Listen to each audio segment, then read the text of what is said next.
Hello there, ladies and gentlemen, and welcome to another edition of the Mr. Warren Hayes Show. I, of course, am Mr. Warren Hayes, thanking you all for being here, right here, wherever you're deciding to listen to this podcast that I am recording on June 23rd, 2022. Whether it's on youtube.com/Mr. Warren Hayes, where the magic happens, where I record live every Thursday night, 9 p.m. Eastern. If you ever have the inclination, come have a chat, come have a chit chat with us during the live chat. But if you're listening to this on demand, thank you so very much. And if you're listening to this on your favorite podcast application, thank you very much as well. Bit of a slower week in news this week as opposed to, the past couple, but still managed to cram a lot of things in. I was able to get,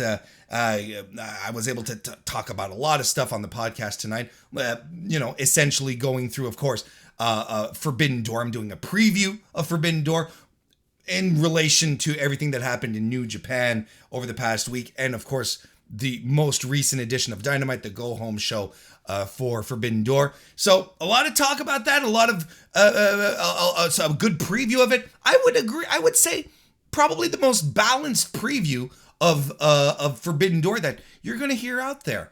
Yeah, not completely on the hater side and not completely on the absolute superfan side either. I think my position is very, very well balanced. So stick around and give that a listen. And towards the end, we also talk about Viince McMahon and a whole bunch of stuff, right? My shows are always packed full with all sorts of wrestling opinion, and I'm glad that you're here. And if you want to show some support, look, very easy ways to do it. If you're listening to this on your favorite podcast application, a 5-star review on iTunes, a 5-star rating on Spotify, likes, subscriptions, follows, anything you can do to just jump on and look, Warren, this is how much we like you. Great. That shows the services that you guys are interested in this, so it'll help the podcast grow. That's always exciting. If you're listening to this on YouTube though, with the video on demand, look, very simple. Leave a like on the video. That's tremendous. Leave a comment on the video. That's also tremendous. Tell me which matches you're looking forward to at Forbidden Door. Are you excited for Forbidden Door? Did the way that the card turned out sort of temper your excitement? Let me know. Let's have a conversation. I promise I'll respond back. And you can also leave a super thanks in the comments as well, which is kind of like a super chat, but a super thanks. And you know what? Next week I will read your comments on the podcast if you leave a super thanks. So that's great. And you can also become a member of the Mr. Warren Hayes Show channel. That also shows a bit of support. You can just become a member, join. You'll get access to members only streams and events just for members, essentially. So check that out and become a member of the Mr. Warren Hayes Show Discord. Come and join us, talk about wrestling. Look, it's all a good time. Bell to Bells, Women's Wrestling Wire, BELLTOBELLES.com, YouTube.com/Bell to Bells, Twitter @Bell to Bells. There's so much stuff, so much wonderful stuff, but I'm mostly glad you're here. Let's jump right into this week's edition of the Mr. Warren Hayes Show. Why don't we start by figuring out something nice to say about Bill Goldberg? Warren Hayes has 52 nice things to say about Goldberg. Now, if you've been following wrestling news these days, everyone is injured. Everyone's hurt, but not Goldberg. No. At least Goldberg always had the decency of injuring others instead of himself. Warren Hayes has 52 nice things to say about Goldberg. Before we get into any details, anything regarding pro wrestling tonight, it's all going to be about pro wrestling. But before we get into talking about New Japan, Forbidden Door, Viince McMahon, all that stuff, couple of notes here just before we move on. Former WWE referee Dave Hebner passed away. He was 73 years old. Dave began working with his twin brother Earl, of course. They began working around their hometown of Richmond, Virginia in the 1970s before joining the WWF in the 80s. Dave worked big matches during the company's rock and roll era, including Ricky Steamboat and Randy Savage's WrestleMania 3 match. Both Hebners got a place of the spotlight in the infamous Twin Magic Evil Twin ref angle in 1998 that included Earl being paid off by Ted DiBiase to replace Dave and ensure that Andre the Giant won the WWF Championship from Hulk Hogan on that legendary episode of Saturday Night's Main Event. Dave stopped working in the ring after having knee replacement surgery, and became an agent instead. He continued there until 2005, where he was released. Did some work over in Impact TNA and on the Indies. He recently, the past few years, suffered a variety of ailments, including dementia, Parkinson's disease, and he was part of that ultimately dismissed class action lawsuit that brought WWE that was brought against WWE over CTE and other head trauma issues. 73 years old, and if anyone who was watching wrestling at the time throughout all those years has seen Dave Hebner perform, our condolences to his brother Earl and to the entire Hebner clan as well. And then on the heels of that, it was we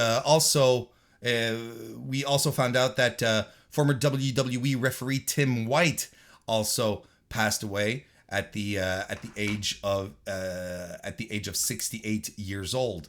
The former WWE referee was 68 years old. We learned this just this past Sunday when WWE wrote on Twitter that they were saddened to learn that the longtime referee Tim White had passed away. White was with WWE from 1985 right up to 2009. And before that, he had worked as Andre the Giant's agent before becoming a full-time referee in 1993. White refereed some of the biggest matches in WWE history, including the Hell in a Cell match between Mankind and The Undertaker at King of the Ring 1998. Again, a very sad passing of another iconic referee for that era of wrestling. Our condolences to the entire White clan as well. Will sorely be missed. Both men will sorely be missed. So on that note, let's begin. Let's kick this off with the weekly wrestling inspection. Why don't we?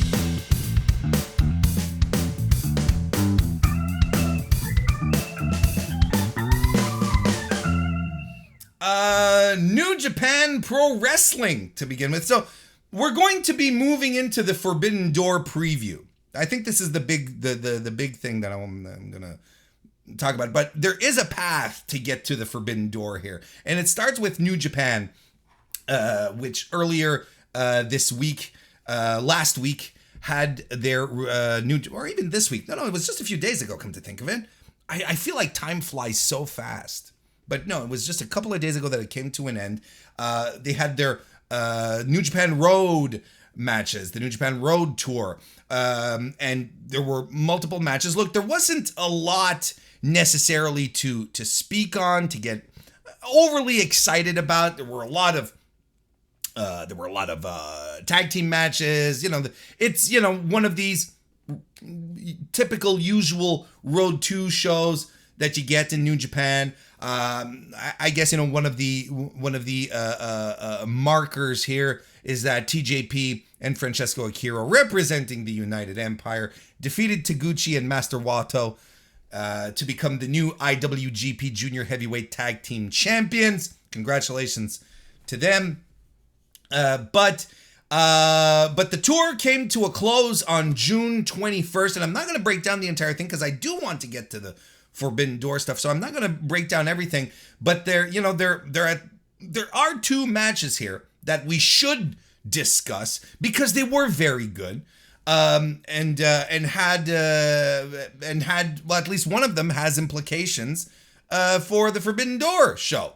That match being the AEW All Atlantic title qualifying match, where Tomohiro Ishii defeated Clark Connors. This was a big, good old-fashioned strong fight between two guys who are all about power, right? And they've been establishing Clark Connors, and especially during the Best of Super Juniors, are establishing him as a power junior, right? As a guy who relies more on his strength and his physicality as opposed to high flying speed, as they like to say, flippy stuff. And it was cool because he really stood toe to toe with Ishii, and I feel like this match really helped elevate Connors here to a degree where it's like, look, he's hanging with a heavyweight, with Ishii, who is one of these gatekeepers to a degree, and he did a fantastic job here. Connors early on hits the pounce on Ishii.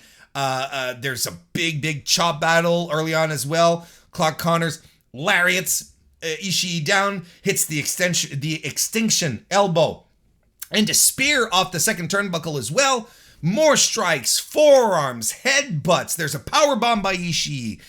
Clark Connors fights back with a German. Ishii right back up on his feet, eats a spear from Connors, and then eats a second one on top of that.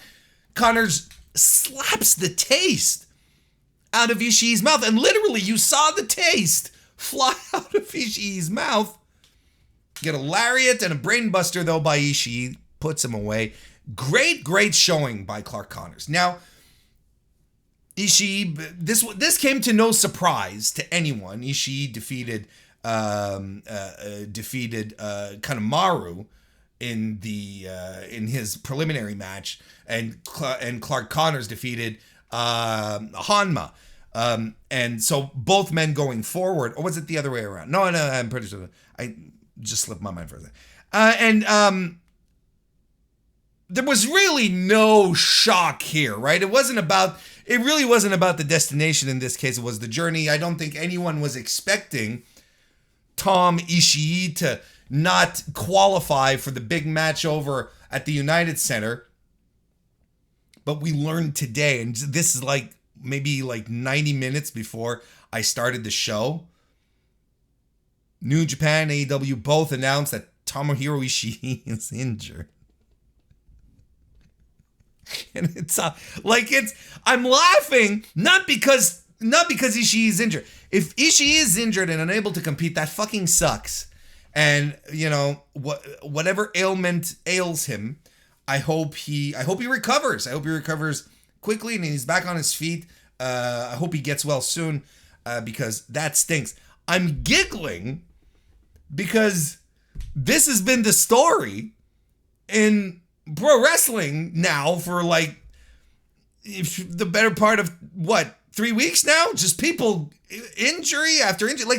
There is an injury bug happening right now, and it's wild how this stuff happens just out of the blue. All of a sudden you get a stretch of people who are just like, so-and-so's injured, and now toss Ishii onto that pile. So despite the fact that he won the match earlier this week on June 21st, if I'm not mistaken, despite the fact that Ishii won, he's not going to compete. And Clark Connors, who was the runner-up, is going to be in the four-way match for the All-Atlantic title. Ain't that something? I thought this match was great. I thought it was really, really, really, really good. I thought it was a lot of fun. Right up my speed. I thought it was very, very good. And the last match of the last night of the tour, right, was none other than for the IWGP Junior Heavyweight title, where champion Taiji Ishimori successfully retained his title against Hiromu Takahashi, and it was a hell of a match. Absolutely outstanding. Excellent match. There was a quick initial outburst of offense from both guys, which was a lot of fun. And Ishii then hits the floor and he suckers Hiromu to come after him. And this is where Ishii starts to work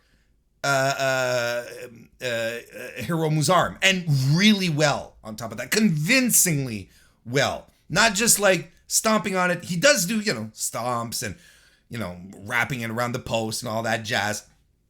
But he's breaking out holds, maneuvers, and on top of that, fantastic selling by Hiromu. When Hiromu starts to get a body part, when a body part starts getting picked apart, but Hiromu starts screeching, right? Like he starts selling it like his life depends on it, and it kind of does, because if he does a bad job at selling, he might not wrestle anymore. But you can tell like the situation becomes really dire, and helps add to the drama. You hope for the comeback, right? Like, so when Hiromu hits a missile dropkick off the apron to the floor, for instance, you're like, yeah, all right, our boy's still in it.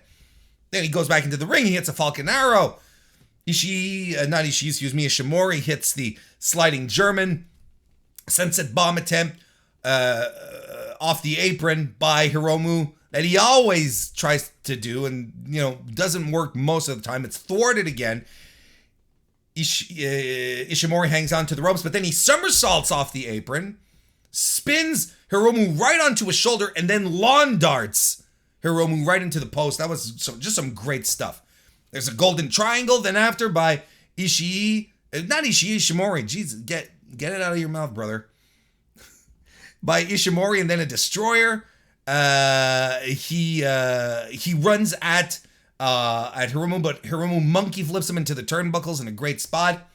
But Ishimori gets La Mystica locked in, and Hiromu struggles to get out of it. And it's a good, long struggle, one that feels... It feels difficult. It feels painful. Like you're really behind Hiromu here. So when he does break out, you're like, man, he broke out. But at what cost? Like you really bought into it. There's a pile driver on the apron by Ishimori. A little later, we get a time bomb by Hiromu. And Ishimori kicks out like at a slice of 2.9 out of 3. Just like, just basically doing it. Hiromu lifts him up. Lifts him up on his shoulders, but Ishimori again just transitions into La Mystica, and I'm like, just beautiful stuff. Some more strikes, some kicks, both guys exhausted. Hiromu hits a stunner. He goes for the time bomb too, and it's avoided. Ishimori sort of starts struggling, shifts Hiromu's weight. So Hiromu stumbles into the corner with Ishimori on his shoulders. Ishimori gets on the top turnbuckle and drags him up onto the corner with a dragon sleeper, and then does a top rope, I guess an inverted DDT, an avalanche inverted DDT, which was fantastic stuff. In a dragon sleeper position, drops down. Great stuff. Bloody Cross gets the job done for Ishimori. Bloody good match. Bloody Cross, bloody good match. Match of the year. Like, this was fantastic.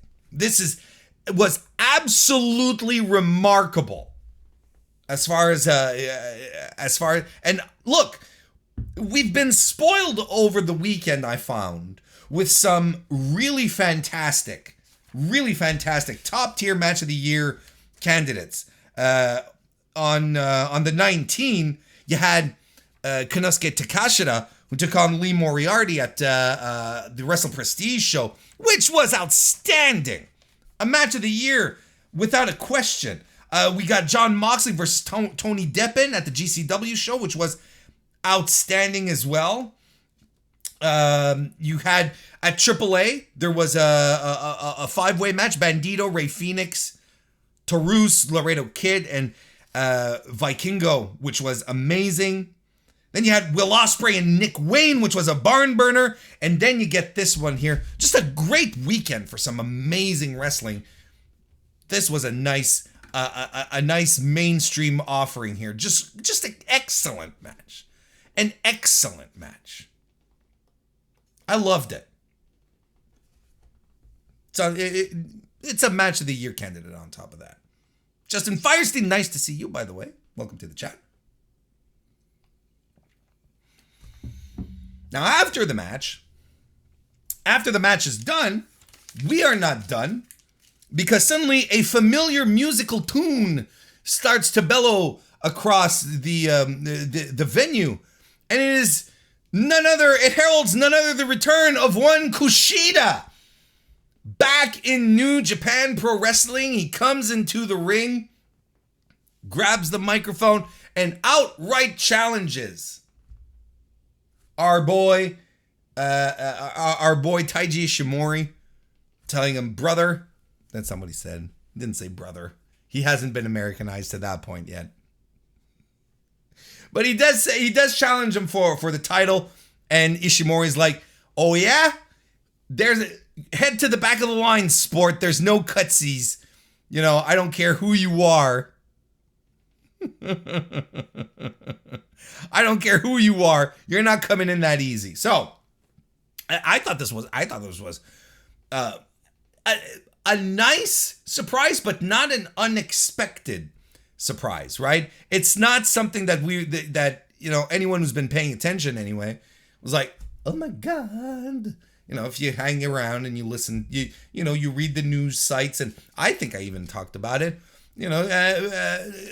Kushida's deal with WWE came up in April, and he didn't renew, and he was like, yeah, I'm gonna sit this one out. Thank you, boys.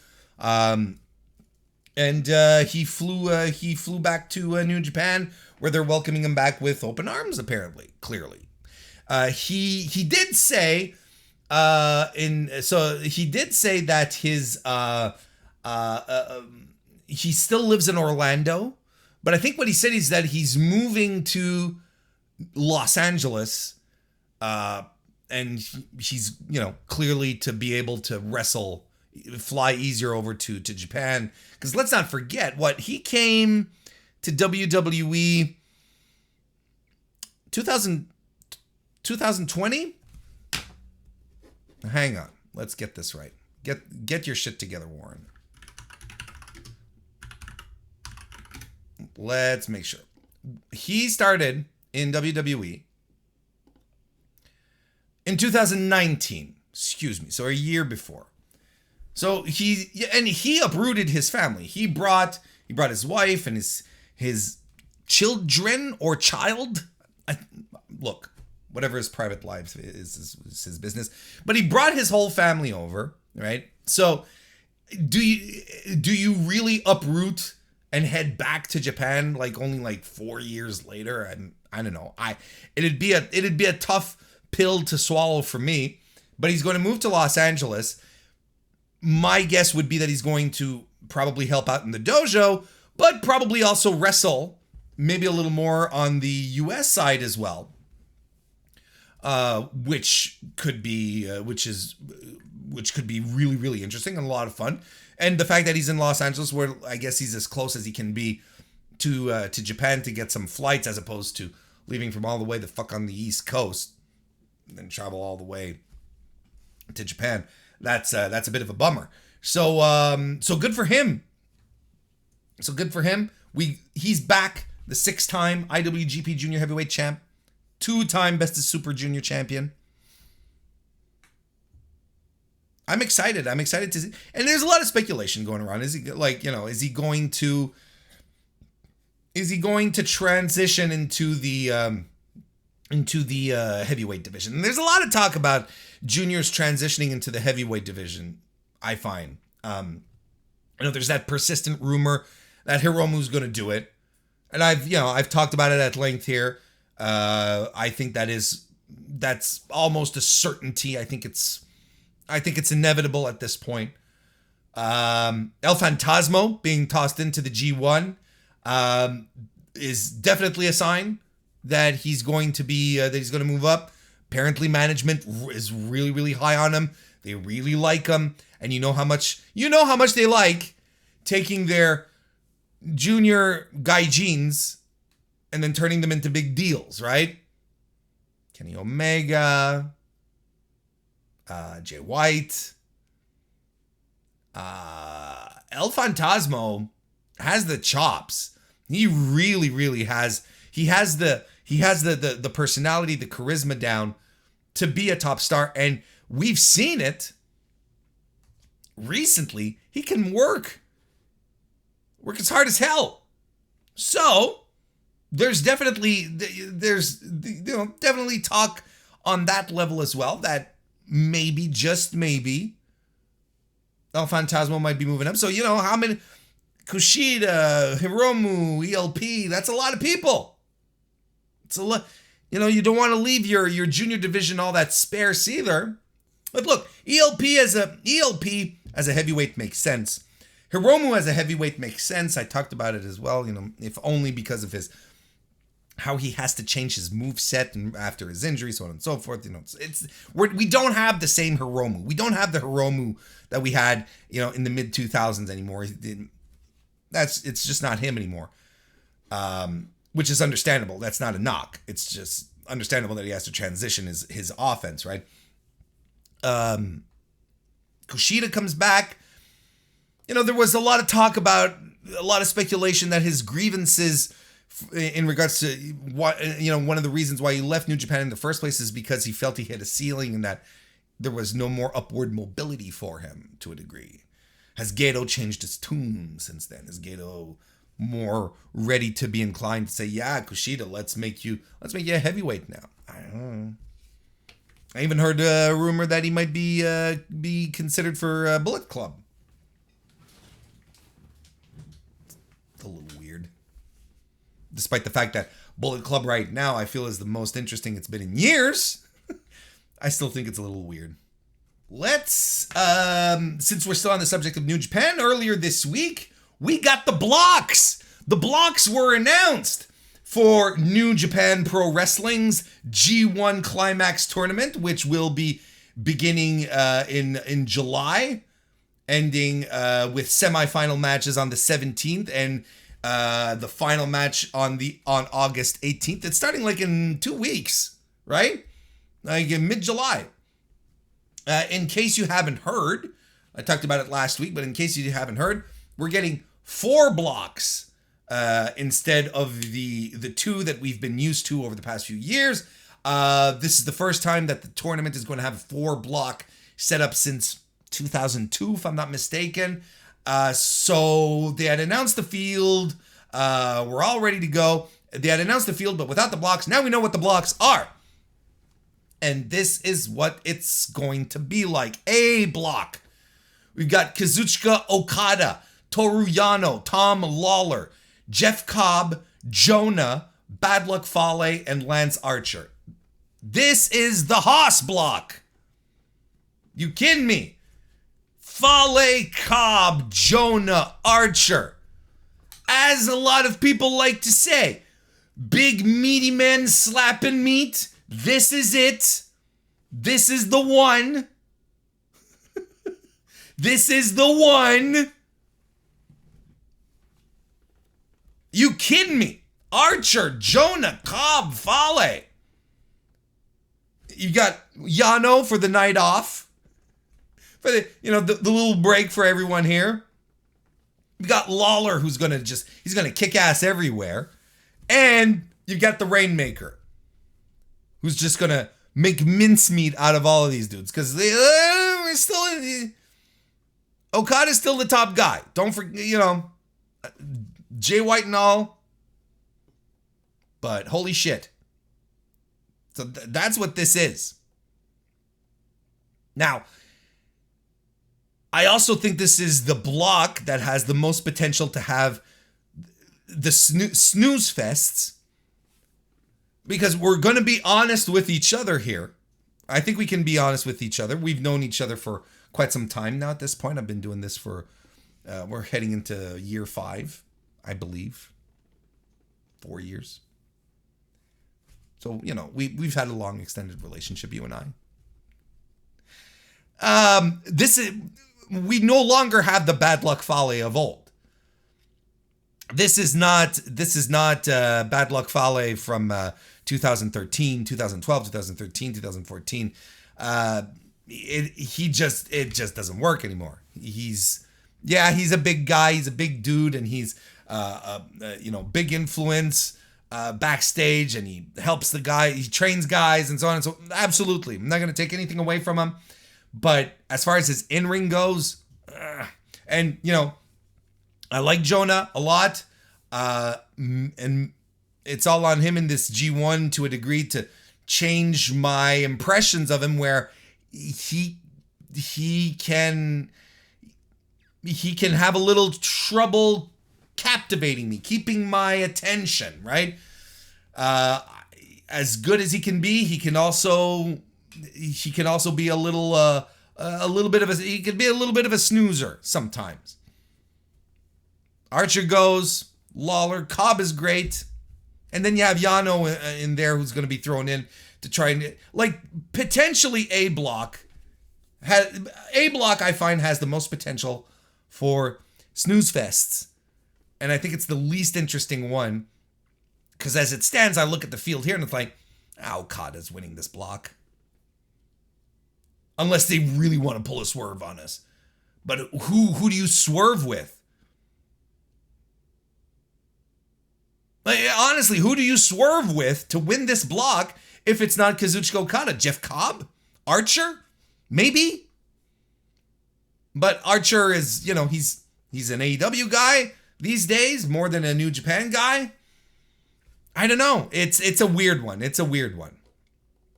Block B is going to be consistent of Jay White, Tomohiro Ishii, Sanada, Tama Tonga, Great-O-Khan, Chase Owens, and Taichi. This is my block. This is my block. This is mine. Mine. This is the one that has me going, yeah, okay, this has the potential to really have the most fun, to be the most interesting. The champ is in here first and foremost, Jay White, so right off the bat, that, and I'm a Jay White guy, so straight off, I'm in here.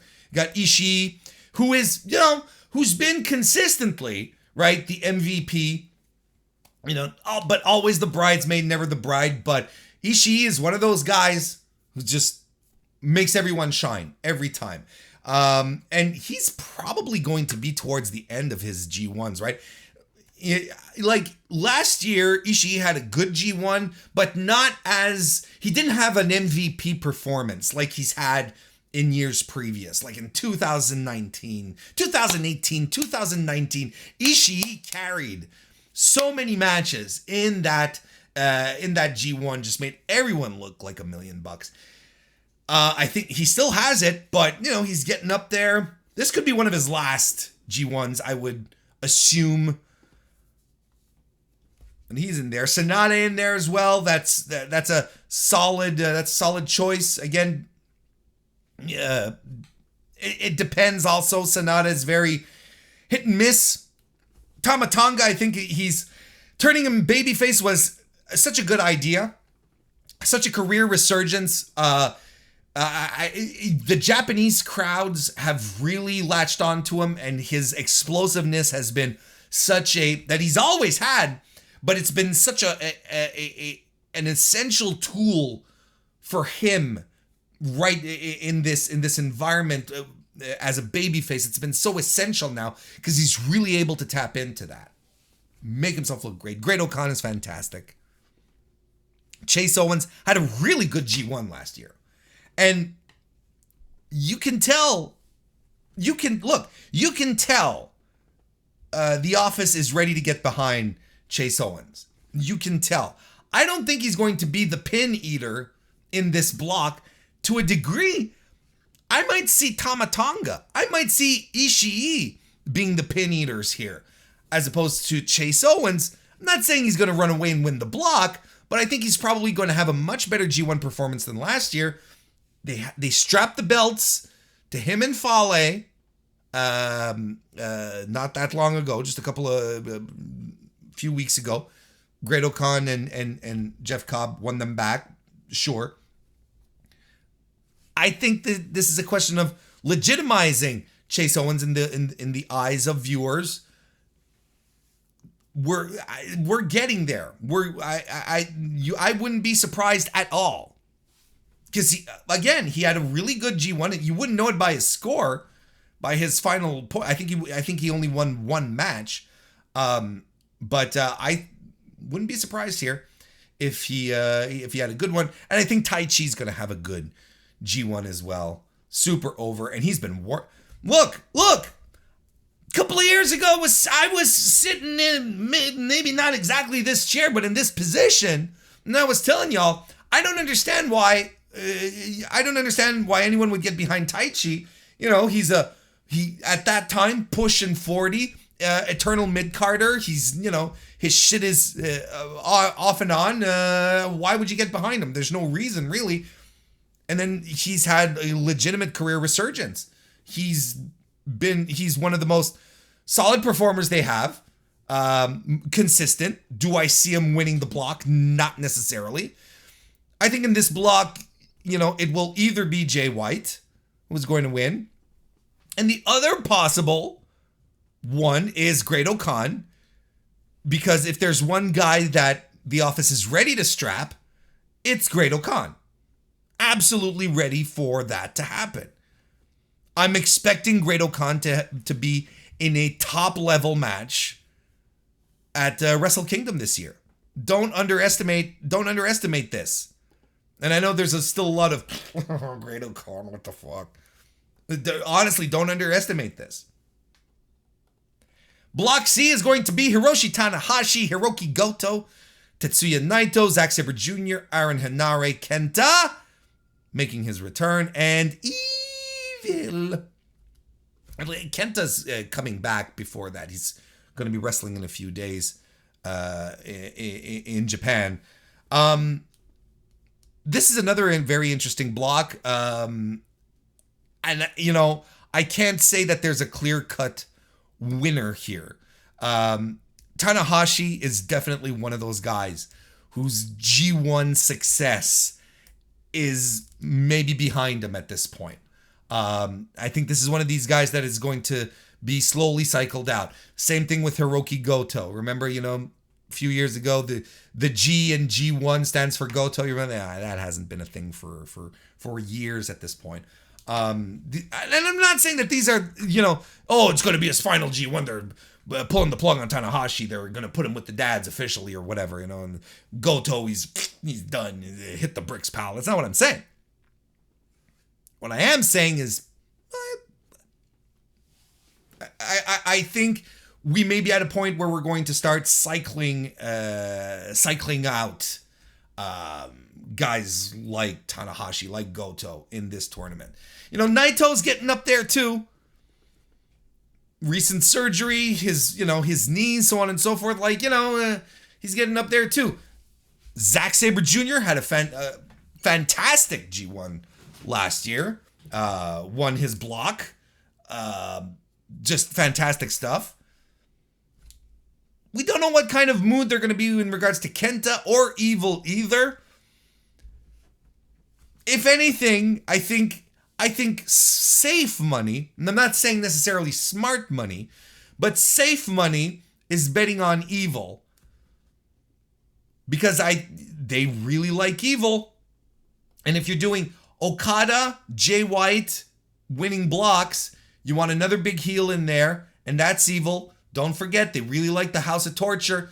Dick Togo is involved, and he's involved in the booking of New Japan as well. You know, so I wouldn't throw that possibility away. Let's put it that way. I definitely wouldn't dump on it that Evil might win the block here. I think Aaron Henare is going to be eating up a lot of pins here. Goto as well. Like I said, the G and G1 for Goto, I think that thing is done. It's going to be a race between Kenta, Evil, Tanahashi, Naito. I think that's what we're going to see. And Zack Sabre Jr., excuse me. We're going to see how all that goes. This is the most interesting block, I think, when it comes to, so many top-level stars and how they get booked. Very interesting. And then if we wrap up with the D block, It's going to be Will Ospreay, Yoshihashi, Shingo Takagi, Dave Finlay, Juice Robinson, El Phantasmo, and Yujiro Takahashi, the Tokyo Pimp. I'm so sick of that bit, but I'm committed. I'm gonna live through it. Reality Creator, nice to see you. Welcome to the chat. We're going to be talking about Forbidden Door in just a few. Hang in there. Hang with us. It's going to be a good talk. It's going to be better than talking about Yujiro Takahashi. Look, we know why Yujiro is in here too. You know what? DGMC. Nice to see you, DGMC, member of the Mr. Warren Hayes Show channel. Nice to see you. Used his members milestone message. 26 months as a member. Thank you very much for your support. And he says, I'm sick of the bit too. But then you have people in the chat saying, never stop the Tokyo Pimp bit. So fight it out amongst yourselves. I'm committed. So this is the last block here. I think there's a lot of interesting matches, and a lot of them revolve around El Phantasmo, who is going to be like he's the dark horse in this. It's going to be his first G1. He's a junior coming in to fight with some heavyweights, but you feel like he's going down the Will Ospreay path here, where Will Ospreay, was in Best of Super Juniors, and then next thing you know, he's in the G1 and he's fighting the heavies. I think this is where we're going here. So there's a lot of interesting first-time matches here that we're going to get, or at least maybe not first time, but interesting matches within the context of the G1. El Phantasmo and Will Ospreay, I'm here for it. El Phantasmo and Shingo, are you fucking kidding me? Look, even Phantasmo and Finlay, if we get the Dave Finlay, who showed up 2 weeks ago on Dynamite to fight Adam Page, if we get that dude, we're in for a treat. Yujiro and Dave are here to take the pins, right? I think Juice is going to have a pretty good G1, if only because he's being pushed now. He's a member of Bullet Club. I think Yoshihashi's story of, working really hard, because Yoshihashi works his ass off in the G1. The past 2 G1s he's been here, just watching, he's been just working his ass off. But never pulls, he was at the bottom of the rung, and I think this is going to be the same story here. It's hard to see this block and not say, look, it's Ospreay's to lose, right? Shingo is in there, and Shingo's my boy, but Ospreay's on a tear. And, I think it would be really interesting to have a final where you have Will Ospreay, Evil, Jay White, and Okada. But I could also see Shingo Takagi in there as well. Absolutely. And I think El Phantasmo might have a pretty good showing here too, if not by point score, but by performances, because I'm telling you, management is into this guy. They really like him, and they're ready to do something with him. Now, a lot of people were I think I talked about it last week when we were talking about the field. We're kind of disappointed in, there aren't many outsiders in this one, not many Gaijin. Where's Bryan Danielson, so on and so forth. Or even why is Yujiro in this again this year? Why is Yoshihashi in this again? Why is Bad Luck Fale? I'm like, well, someone has to eat the pins. Here's the things. Someone has to lose at some point. And sure, Yujiro is the perennial loser, and no one really gets into him anymore. It's like you see Yujiro and you're like, okay, well, we know what's happening here. But still, you have to have these guys to do that. They can't all be, top guys all the time. And especially in a 4-block setup like this, you're saving a lot of big matches for later, right? Down the line outside of the G1. You're not going to spoil a Shingo Jeff Cobb match here. which could be a money match down the road, right? You're not going to spoil a, let's say, I don't know, a Tamatonga Kenta match. I don't know if that's something that people would really want to see, but you know what I mean? Like, you're not getting rid of potential main events for standalone shows by having this four block mix up. So,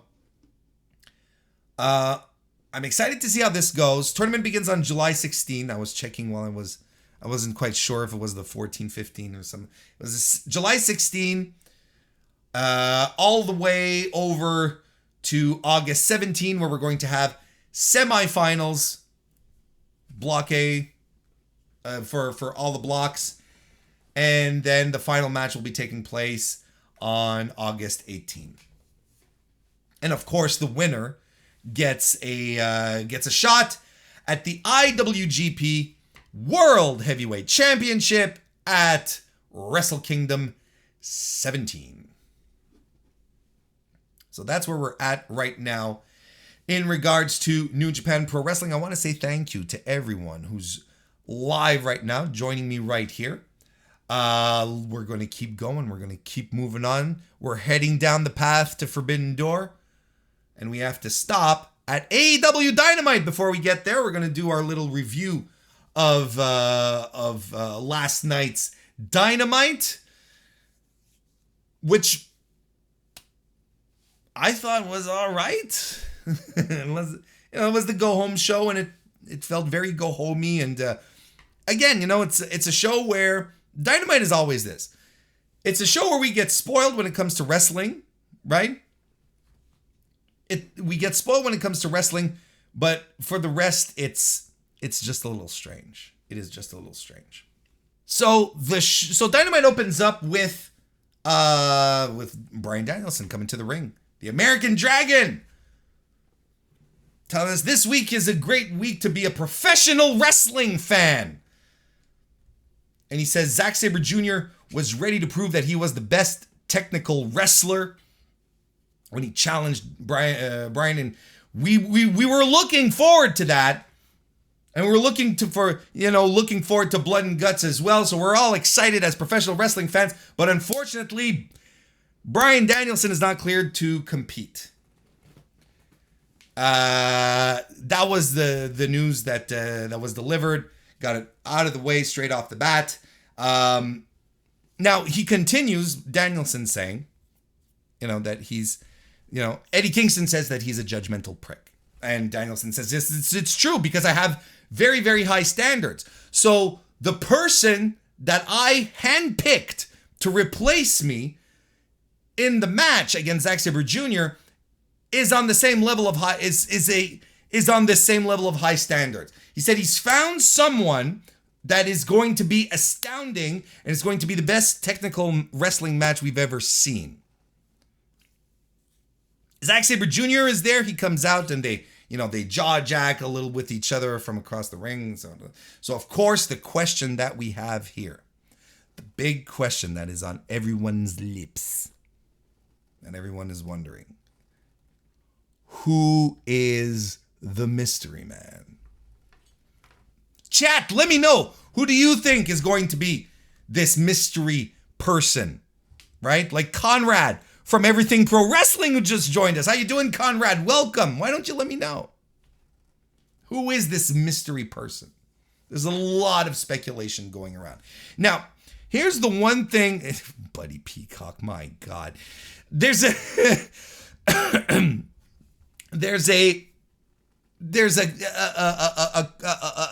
here that we have to consider that Danielson didn't say himself, but commentary put this over later on in the evening, is that whoever is replacing Danielson is going to be joining the Blackpool Combat Club. Okay. They're putting this over as a surprise, right? And Danielson said, someone that I have very high standards for. Tony Khan he was on whatever, Busted Open, I think, and he said, it's like, or on Twitter. It could be just on Twitter. Tony's always on Twitter. Tony Khan is legitimately more on Twitter than I am. He said that he said essentially that the mystery person, the mystery opponent, could be just about anyone, but it's going to be someone that will not disappoint. Okay. So now I've started seeing all sorts of speculation, right? I've seen a whole bunch of people. Swiss Roll Chris, nice to see you. Welcome to the chat. And the one that's been thrown around the most, I think, or at least one of the two that's been thrown around the most, is Johnny Gargano, right? And people have been piecing together, oh, he's going to be in Chicago that day. You know, because he's doing signings. He's going to be in Chicago. I'm like, all right. And if it was just a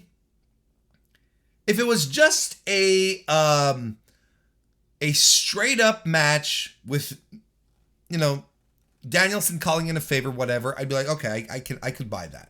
I could absolutely buy Johnny Gargano. But the affiliation thereafter of being in the Blackpool Combat Club, I don't think Gargano fits that aesthetic. Gargano's he's a nerd. And I say that lovingly because I'm a nerd as well. He's a nerd. He's into comic books. He goes to Disney World with his wife. You know, that's his thing. He's a family guy. He smiles a lot. He's a baby face. Like he's a good old fashioned baby face. Unless they toughen him up. Unless it's like suddenly, you know, then he gets this edge to him. But I don't think he fits the aesthetic. Chat seems to agree. The second name that's been tossed around quite a bit is the former Cesaro, Claudio. Personally, I think that's the one that makes the most sense. Because Cesaro fits that aesthetic. We're going to call him Claudio. Let's dump the Cesaro bullshit. Claudio fits that aesthetic, right? He's a fighter. He's a shooter. He's super strong. He can do just about anything.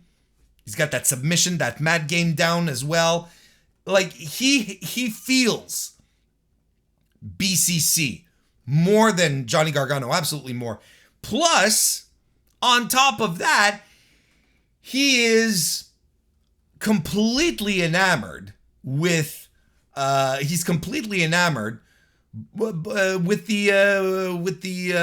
viewing audience, right? Everyone loved Cesaro. The only person who never loved Cesaro was Viince McMahon. And that's the only reason why Cesaro never got as much love as he did in WWE. Because Vince didn't understand him. Vince didn't know how to put over a guy who could actually wrestle, right? So, I'm not saying it's him. Not saying that that's what we're going to go with. But he has the perfect profile. Where if he comes in, crowd is going to explode. It's going to roar. Are you kidding me? A Chicago crowd. On top of that, the place is going to go ballistic. It's going to be a huge revelation. Now, does that mean Cesaro suddenly gets signed? Does that mean Cesaro gets signed? Maybe, maybe not. Maybe he does a per appearance deal. Maybe he just signs for a couple of dates. You know, maybe he carries the Blackpool Combat Club a name outside of AEW, doing whatever. Because right now, I think he's taking it easy. He's taking a break, clearly. He's focusing on his coffee, which, by the way, I've tried when he released his coffee. What was it, 2 years ago at this point? 18 months ago? Something like that? Yeah. It was a good blend. A good, rich, hearty blend. Good espresso blend. So there's the thing, right? So here's so is Cesaro the guy? I don't know, but it's the one that ticks all the boxes, right? It's a legitimate surprise that will make the fans really happy and will and fits into the BCC quote unquote lifestyle. I don't know who quoted that. Whoever talked about the Blackpool Combat Club lifestyle. I don't know. I saw other names get thrown around as well. I saw, and I think someone in the chat mentioned it. Chris Hero, right? I think Chris Hero's done with wrestling. I think he's good. I don't think he's gonna wrestle again. I don't think he has at some point I think he's just spent on it. And he still, as far as I know, he still has heat with Eddie Kingston. As far as I know. So, yeah, I don't think it's going to be Chris Hero. And Chris Hero, I don't think really checks the box of being, this is a big surprise that everyone will like. I think it'll pop a sizable amount of very knowledgeable fans. But I don't think it's going to be like, the one, Claudio transcends a little more. Chris Hero, people are, you mean the Cassius Unu? Okay, I know this man, Cassius Unu. He was the knockout artist in the NXT, and he would punch people with his elbow. Cassius Unu.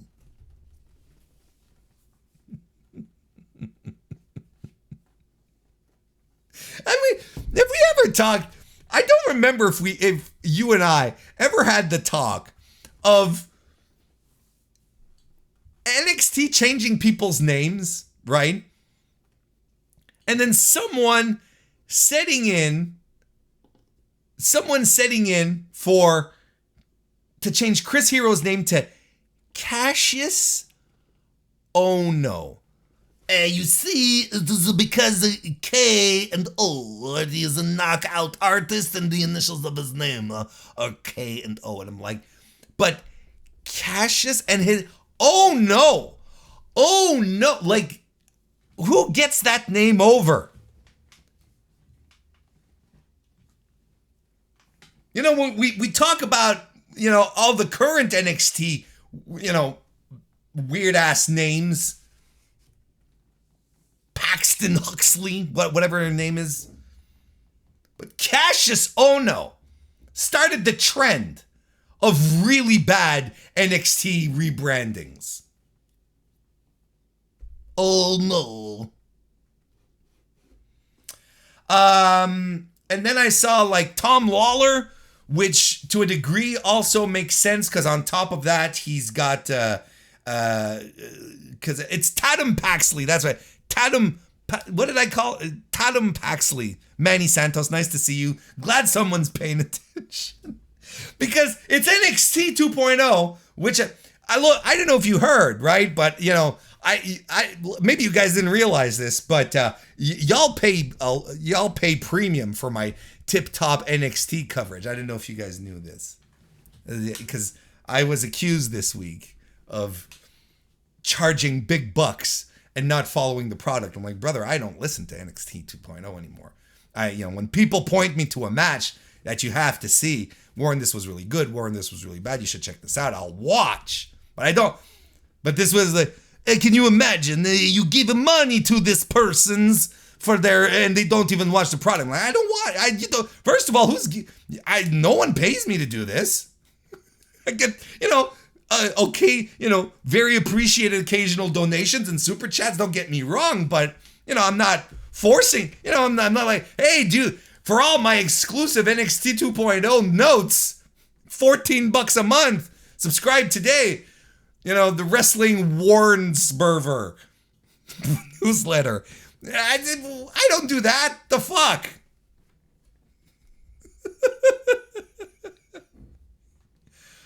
Yeah, No Way Jose is another good one. It's like, anyway, what were we talking about? Oh yeah, so Tom Lawler is another good one that I heard, And also would make sense because, he has that New Japan connection. But Tom is, and Tom fits in the BCC aesthetic. And he was sort of initiated by Mox at a Defy show a few months ago. But this is not a primo surprise opponent. This is not something that Tony Khan can say, this will not disappoint. No, this will disappoint. Nothing against Tom. I love Tom Lawler, and I'm excited to see what he's going to do in the G1. But as far as the surprise element goes, this ain't it. Davey Richards would also be a good candidate for the BCC, but again, not on that level of surprise at all. Again, would pop the nerds like me. I'd be like, holy shit, it's Davey Richards.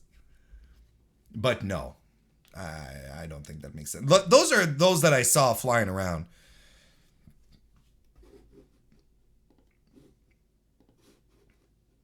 But I think Claudio is the one that makes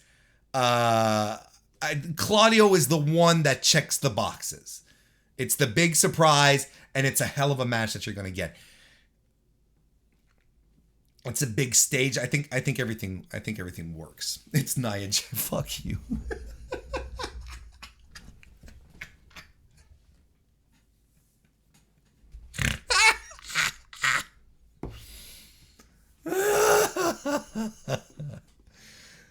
Chat suddenly got real wild.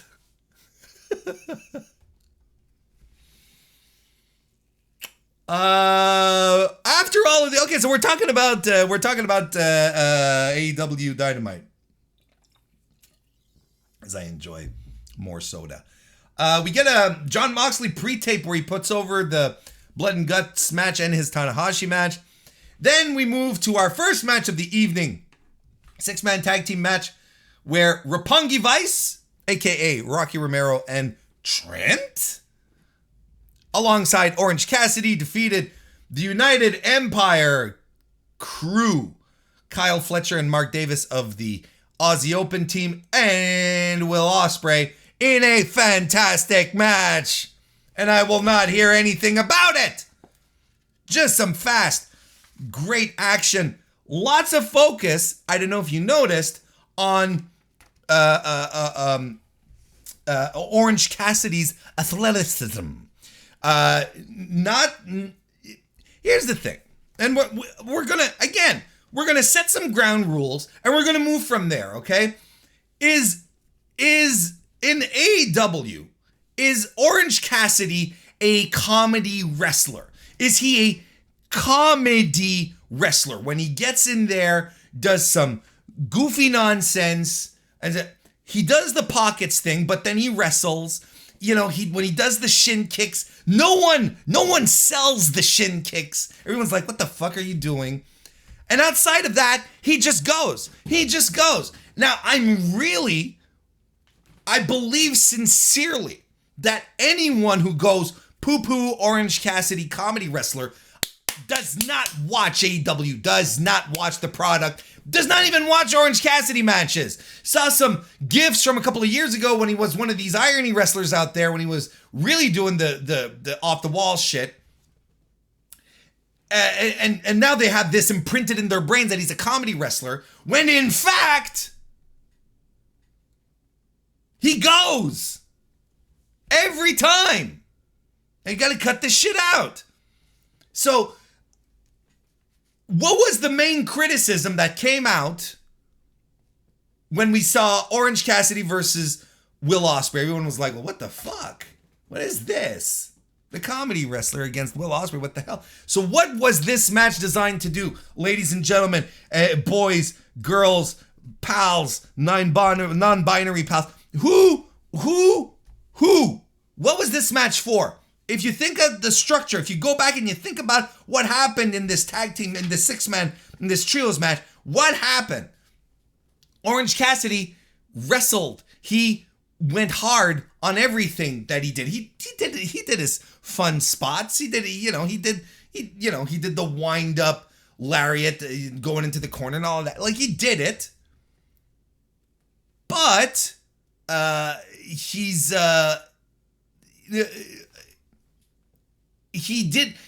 didn't at any moment start, doing nonsense. He wrestled, and this match was designed to show that, look, Orange Cassidy can go. In case you forgot, or if this is the first time that you decide to pay attention, he can go. And the interactions that he had with Will Ospreay were electric. We're like, okay, shit, these guys are gonna rock it. But you have to watch the match to understand it.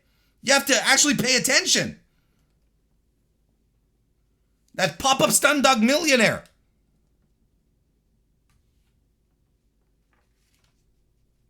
It's fantastic. Look, it's fantastic stuff. So that's what this match was for. And then we got to see like some great stuff from Aussie Open as well. Everyone ruled in this match. Davison from Aussie Open, grabbing Trent by the legs like a pop-up pile driver. That was nuts. Just great stuff. This was a very, very, very, very, very, very good match. And it was the kind of match that was needed because of the Bryan Danielson news, right? Because that's it's a bummer, right? The news was a bummer. And, we had a discussion about this in the Discord as this was happening. It's like, odd choice to lead in with it. But where do you put this on your card? Like, where do you put Bryan Danielson coming out and delivering bad news, saying, "Hey, you know what? I'm not gonna be able to wrestle at Forbidden Door, and you know what? On top of that, I'm not gonna be able to do blood and guts either." That's a kick in the stomach. So where do you put that on the card? It's bad news regardless. I like the idea of it being handled by Danielson because he cut a great promo. His promo was great. His mic time was spectacular, and he comes, look, it was followed by a hot match and it got the crowd back into it. That's all that counts. I think that's what, lead in, let's get the bad news out of the way. Let's go with the hot match, get the crowd back into it. This worked, this connected. And if you're not a believer in Zack Sabre Jr., in Orange Cassidy versus Will Ospreay being a great match, I don't know what to tell you.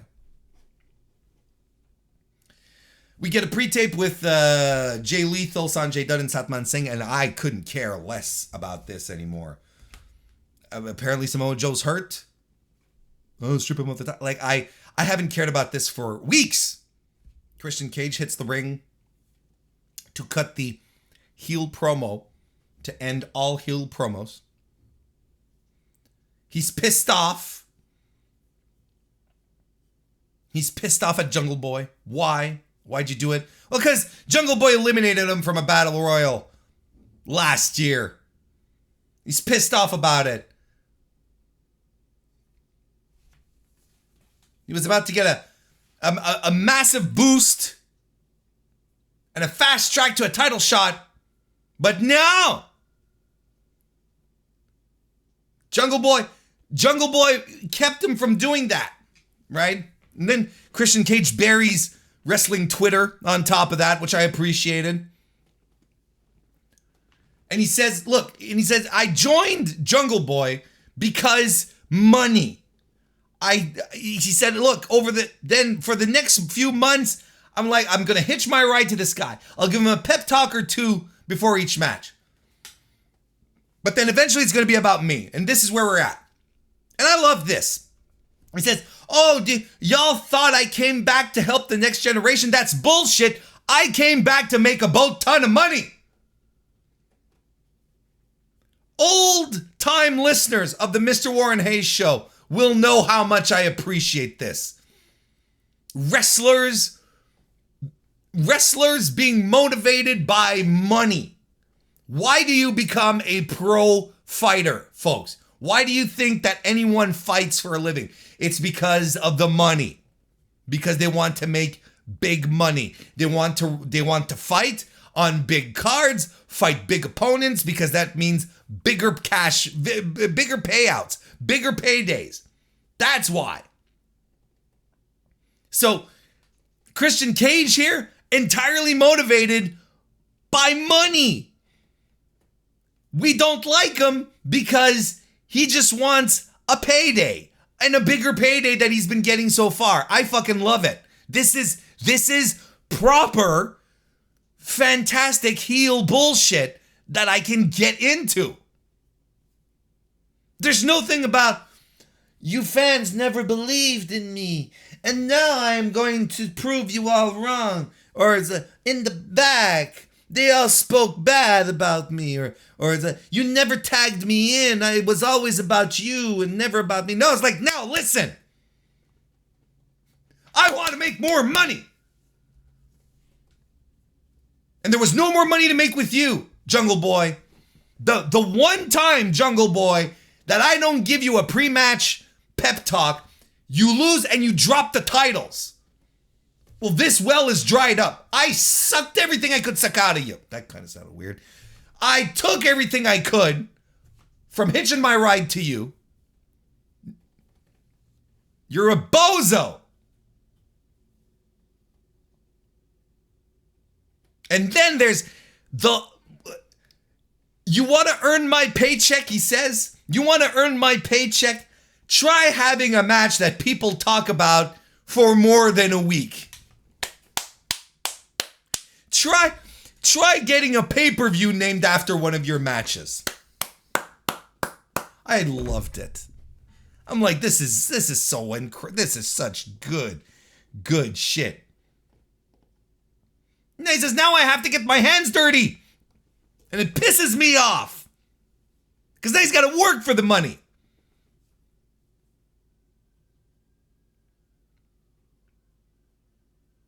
And then they go back to last week when Cage is telling Jungle Boy's mom that she raised a piece of shit. And then he says, and he says that he thinks his mom is really mad because she was a little sweet on Christian Cage. She wanted him to be Jungle Boy's dad. And then he says, Jungle Boy, I never wanted to be your father. You have a father, but your father's dead. And he'd be ashamed to see you crumbled at my feet. And I'm losing my mind. I'm like, oh my God, all of this is so good.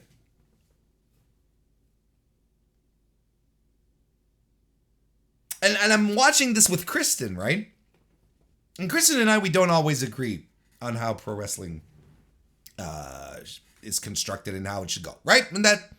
And of course, you don't necessarily have to agree with me either, sitting here right now. Of course, I would expect you to agree. No, I'm kidding. The point here, here's the thing. The point here is that you end up with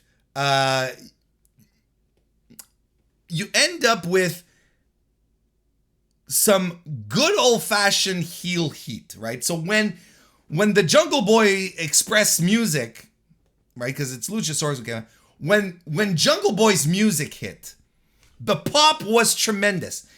This is how you made damn sure that Christian Cage was a heel, and a despicable one on top of that there's no turning back, that there's no ambivalence, or it's like, well, no. Heel's job is to get the babyface over. So when the music hit, the place exploded. They were ready for Jungle Boy.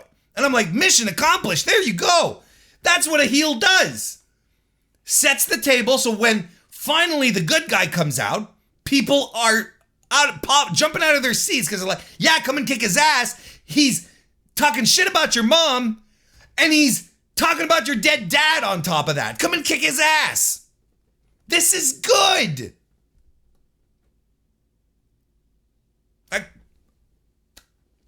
The part where Kristen and I did, where we split here, as far as our appreciation of this promo, where Kristen was like, it went too far with the mother stuff and the dad. And I'm like, look, this is pro wrestling and everyone is working here. It's all work. So essentially, you would touch wood and say everyone was okay with this. Everyone was okay that Christian Cage started making fun of a dead relative, which I kind of assumed would be okay. I don't think it's overstepped any boundaries, right? Even with the mother stuff, right? Where he's going, oh, well, he could have been, even on that level, right? I'm looking at this from a wrestling perspective. He didn't start to simulate, sex acts or anything. He's being an asshole. He's being a dick. He's trying to just get under the skin of the baby face. And he's saying, yeah, your mom was probably sweet on me, brother. The dead dad stuff, sure, pushes over the line. I thought it was really, really good. And Christian delivered it. Christian delivered a world-class promo. Probably the best one of his career. And he's done some great stuff in Impact, don't get me wrong. But this was another level. This was real good. Tony told him, was like, look, we got to sell this. You're a heel now. Christian was like, here we go. Pro. And going against the feelings of the fans, where they're like, oh, look at these vets coming back to work with the younger guys. And he's like, I'm not here to do this. I ain't here to work with the younger generation. Fuck them. I'm here to make money. Keep it simple. It doesn't have to be, no trips to the psychologist, and weeks of tape promos and, it's like, no way, sitting around a dark fire and, Jungle Boy, I've tried to raise you. No, he comes in, cuts one promo. Bazam! Fantastic stuff. Just some great, great heel work. Hey, Get Your Podcast. Nice to see you. Welcome. Luchasaurus comes out once Christian Cage starts talking shit about Jungle Boy's father. He starts choking. Christian.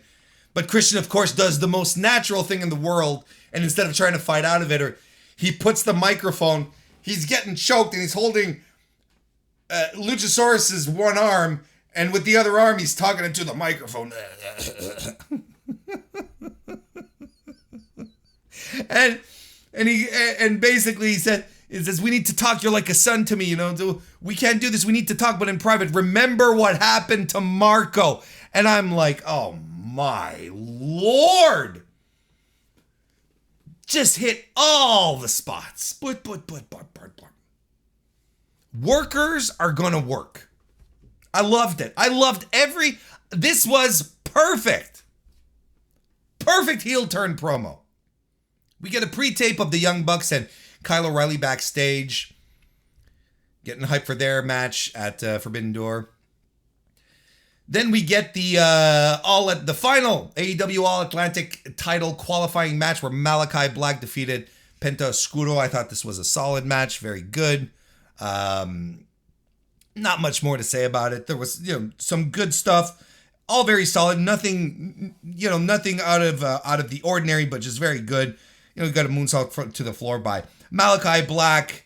We got an avalanche fear factor by Penta, not to be neglected, but the Black Mass puts Penta away on this one.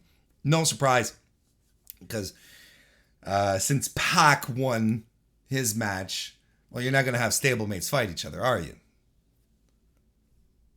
We'll talk about the Forbidden Door match soon, I promise.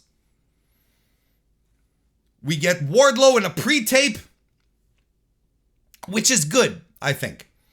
Which is good because last week, as you may recall, with the 20-on-1 dweeb elimination match, I thought that was the first misstep. I thought that was the first misstep in the whole. I thought it was the first misstep in the whole Wardlow push to this point, right? I think that we got to a moment where the whole thing, right? It didn't connect. So I think this week you have Wardlow show up on TV, but not have him do anything. I think it's smart. Besides, there was a lot of stuff that needed to be put forward for the pay-per-view. You know, that's fine. And just let Wardlow breathe for a week. Just let it like. Oh, and we also I forgot to mention, we got a Miro promo as well after the Malachi Black, after the Malachi Black Penta Oscuro match, which kind of was fantastic because I really missed Miro cutting those super intense promos. Has he been taking? He's probably been taking acting lessons, is what I'm trying to say here, because he's been very, very on point with his delivery and his look, and it's just fantastic stuff. Adam Page defeated Silas Young, Ring of Honor stalwart. Look, I like Silas Young. I think he's a great no-nonsense wrestler. Right up my alley. But look, I'm sorry. Even I was kind of a little put off by this. I'm like, what the? I'm all for Page wrestling and just going hard. That's fine. But I'm kind of like, even I was a little put off by this. What are we doing? It's just like completely out of nowhere. And yes, I know he's from Milwaukee again. Like, I understand all the connections. Don't get me wrong. I understand all the connections. And it's just, it was a little off-putting. It took me out of it a little bit. I'm like, okay, a little too random. Like, they had the Dave Finlay, which to a degree had the, look, don't get me wrong. I understand the connection. Just because I understand the connections, just because I don't necessarily like something, doesn't mean that I don't understand why they did it. But even to me, I was like, okay, this is a little wild here. I get it. Just didn't work for me. Anyway, Silas Young had a great showing. Like, he was true to himself. Good, strong stuff. Snap suplex, that assisted spinning neck breaker, which looks fantastic. Superplex. But Adam Page hit a sack of shit. The Pescado, buckshot lariat. There you go. We've got our boy Adam Page. All done. We're good. After the match, Adam Page tries to cut a promo. He gets cut off by Jay White, who comes out. Gets cut off by Adam Cole, who then in turn gets cut off by Jay White, who says that, it can be Adam Cole that I face at Forbidden Door because, Adam, you lost to Adam Page twice, which was a great delivery as well. And then as he's walking to the ring, he's telling Page that it's not going to be him either. White and Page come to blows. Cole comes in, low blows Adam Page. White gets some ground and pound in. Cole picks up the belt, seems to want to knock out White with it. I was like, look, it's tense. They double team Adam Page until the coin drop hits and Kazuchika Okada comes out to an enormous reaction from the audience. Of course, no one knows who Kazuchika Okada is. I don't know if you've heard, right? That's the problem. It's like, who is, yeah, you need to get 6 weeks of preview videos to make sure everyone understands who this guy is. Like, this is nonsense. Well, we don't know who this guy is. They underestimating fans here. It's a little much. And besides, you have JR putting him over. One of the rare times that JR just spontaneously is going to say really, really incredibly nice things about a wrestler. Just out of nowhere like that. No, it's like, yeah.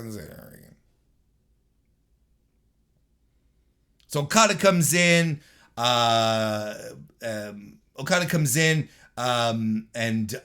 he basically saves the day for Adam Page, or they take out the heel. I think the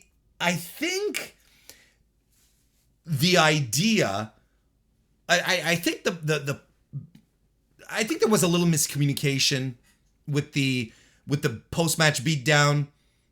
I kind of felt that there was some I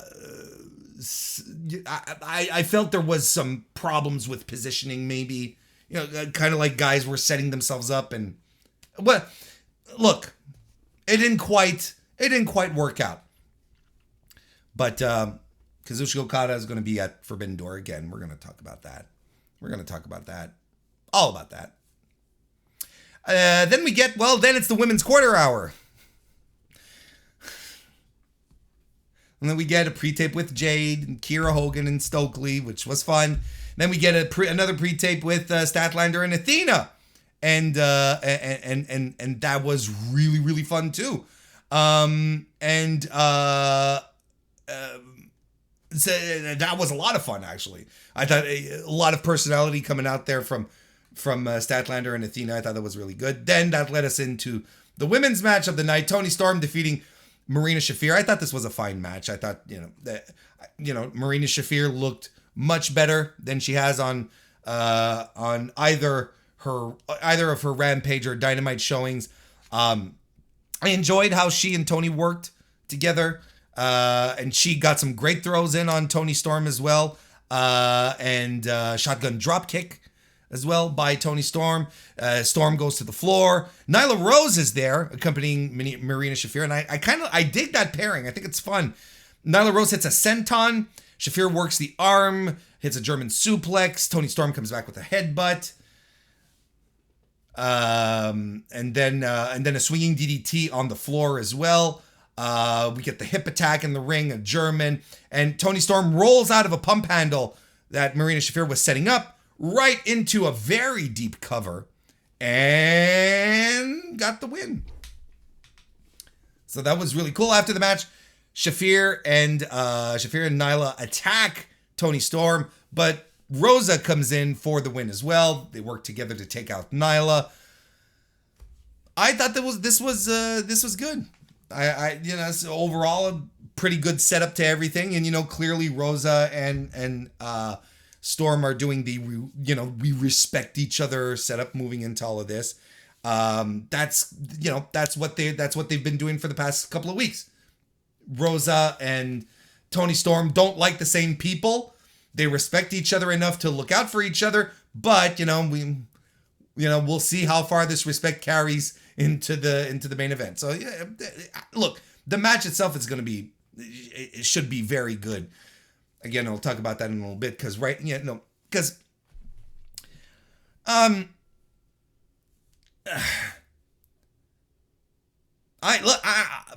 look again. Longtime listeners will know. I'm a defender. I am a proponent, a loudspeaker for women's wrestling, and week after week, I'm extremely disappointed. And not just AEW. I don't think either of the major promotions, of the two national televised promotions, I don't think they do a good job with their women's divisions. I really don't. Neither of them. I think maybe, look, WWE, maybe I would say is capable of placing more emphasis on certain of their stars, of their women's stars. They know what they have. I think, they spread it around a little bit, but neither really do a good job. I don't think there is any form of I don't think there is equality right now. And I think in some circumstances we're regressing. I don't think either promotion is really doing all that great. Because there's one argument that I can't stand anymore. And it's the quality versus quantity thing, which resurfaced not that long ago when, what was it? When it was, whatchamacallit, NXT 2.0, they had this evening where they had like 26 women's matches. I'm exaggerating, but they made a big to-do out of it. Look at all the women's matches that we're covering with.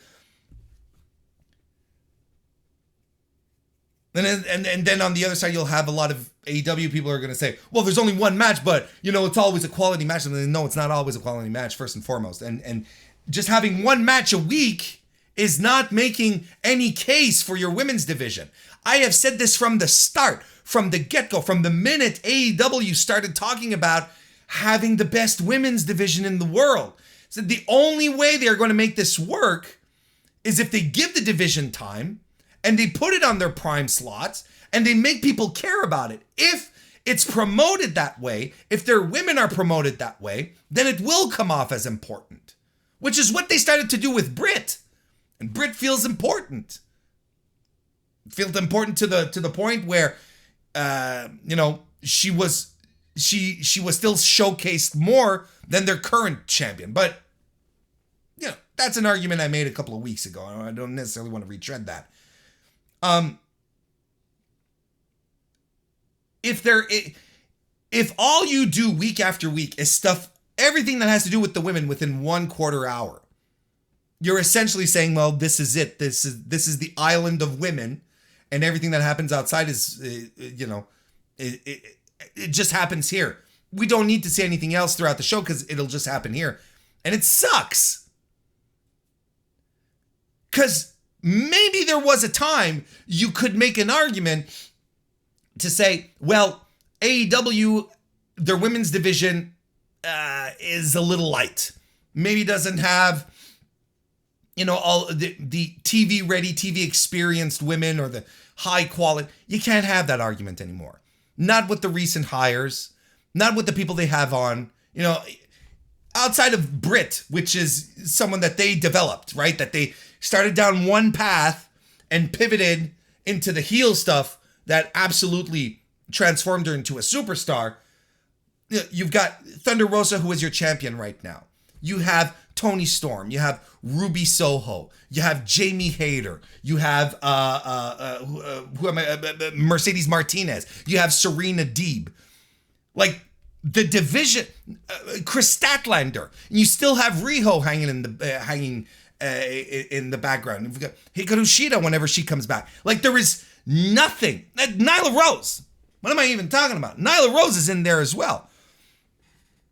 The division is too talented to be condensed into 2 blocks of 7-minute matches per week, like one on Rampage and one on Dynamite. And the YouTube stuff doesn't count. It really doesn't. Trust me, it does not. Because if the YouTube stuff did count, then where are all the big stars on? Why aren't they on Dark? Why aren't they on Elevation anymore? Because there was a time it was like that, right? That Joey Janela, Kenny Omega ladder match. That's where it happened, and it was excellent. I remember seeing Jon Moxley on Dark. If it was such a big deal, if the YouTube shows were so important, are still a thing that you should be watching, where are the top people? Why isn't Malachi Black on there week after week, for instance? He's Miro, Bryan Danielson. Why has CM Punk ever been on Dark?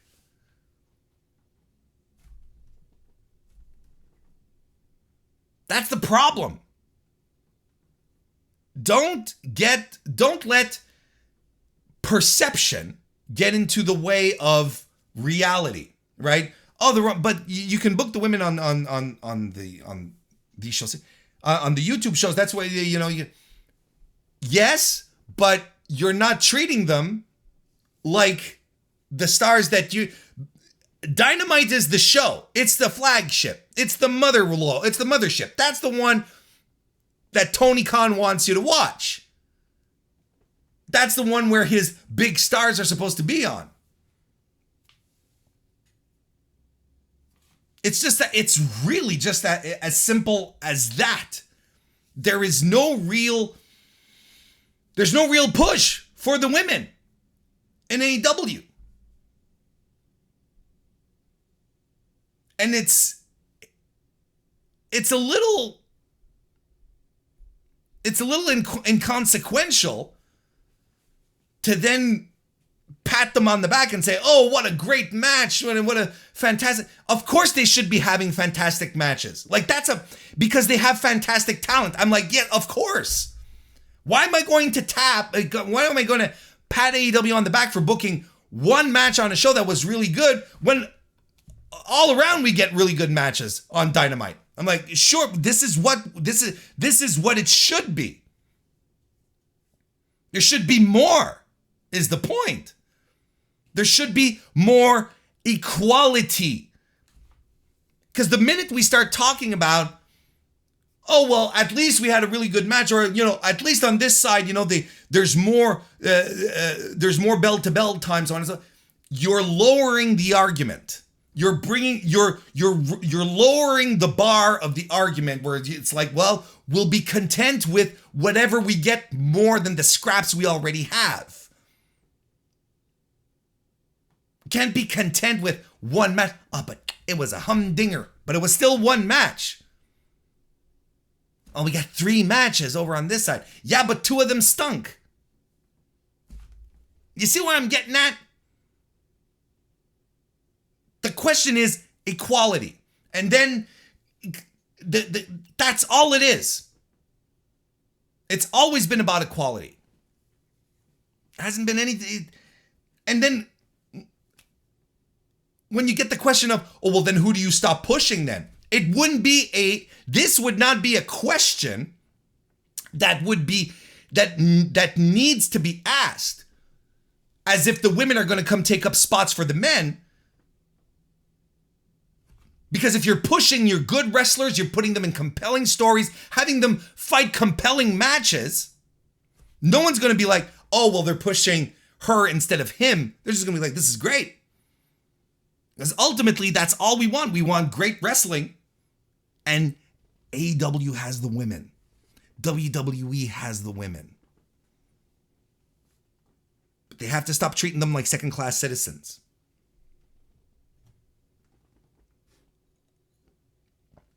Got a little bit off track there.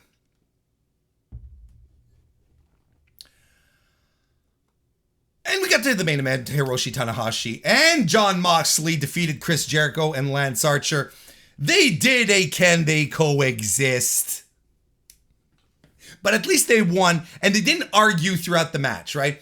Here's the thing. Like, the problem with the can they coexist thing with WWE is that they did that like every other month, right? It's like it was a recurring theme, and it was a joke at some point, right? It was like, okay, this is ridiculous. But within the match, then the teammates would be like, well, I don't like you, so I'm not going to tag you in, or I'm going to tag myself in because I don't like you. Here's like, Moxley and Tanahashi were like, no, look, tonight is business. And Moxley said it in his promo earlier in the evening. Tonight is business. We got to go out there and beat these guys up and, win to get a paycheck. That's all. And it works. And they won. And there was no shenanigans, right?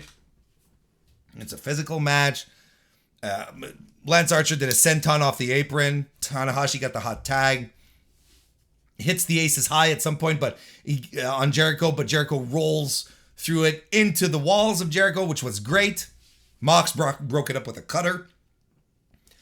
And then Tanahashi hits a sling blade. High fly flow. gets the win. And then we get the post-match brawl, which wasn't that the longest thing? I'm convinced, as much as AEW has a tendency to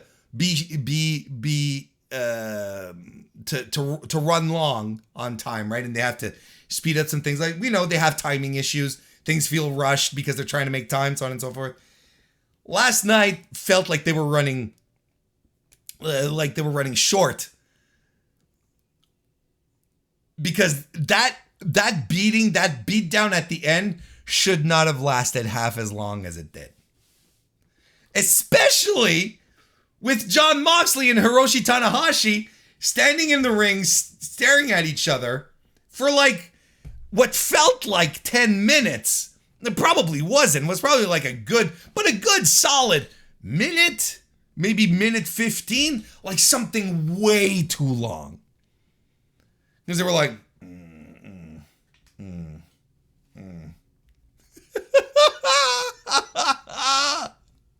I thought, and they ran out of stuff to say to each other. So you have everyone fighting around the ring, and at some point I was like, I think Tony Khan was just sending dudes out. It was like, oh, you guys go. Yeah, we need more bodies out there. Like, I mean, everyone who was fighting around the ring connected because they all had things to fight for at Forbidden Door, kind of thing. But it was hilarious just how many people were out there. I was bawling, especially seeing Mox. It was really like, the Roman emperors while Rome is burning all around them. Oh, bit of an awkward finish. Look, per usual, wrestling solid on Dynamite, and I think the stuff around it was a little hit and miss. Some good surprises, some good stuff, which all leads us into Forbidden Door. Forbidden Door. Let's talk about Forbidden Door. Now, I am going to argue with you. Not argue with you. I'm going to propose the following. I'm going to say that I think I am going to deliver probably the most balanced Forbidden Door take that you're going to get going into this pay-per-view. Because I feel like it's extremely polarizing. But I think I'm going to go as I think this is going to be the most balanced perception of Forbidden Door moving forward. Now, I think the main talking point for this pay-per-view is how much people are disappointed in the card. Should you be disappointed in the Forbidden Door card as it stands, as it all came together over the past couple of weeks? I would say, yes, you are absolutely entitled to be disappointed. I think it's fair to be disappointed in the final makeup of this pay-per-view. Because, look, when this show was announced, everything popped into our heads. All the stars, all the potential dream matches, they all came raining down upon us. And this is a far cry from that. This is a far, far, far cry from, CM Punk versus Tanahashi, or Jon Moxley versus Kazuchika Okada, and Bryan Danielson versus, Bryan Danielson versus Okada, Jon Moxley versus Tetsuya Naito. Like, we're not even in those waters. So, yes, I think it's absolutely fair to be disappointed in the card. Of course, injuries through the biggest monkey wrench in all of these plans, right?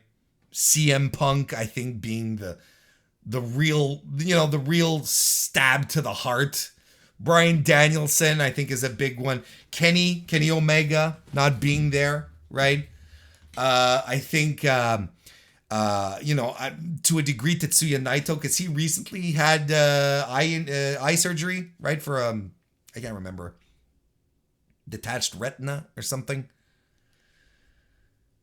So they're probably like, no, we want to keep you around for the G1, because he was injured throughout the G1 last year, and he's like, yeah, and that's fair.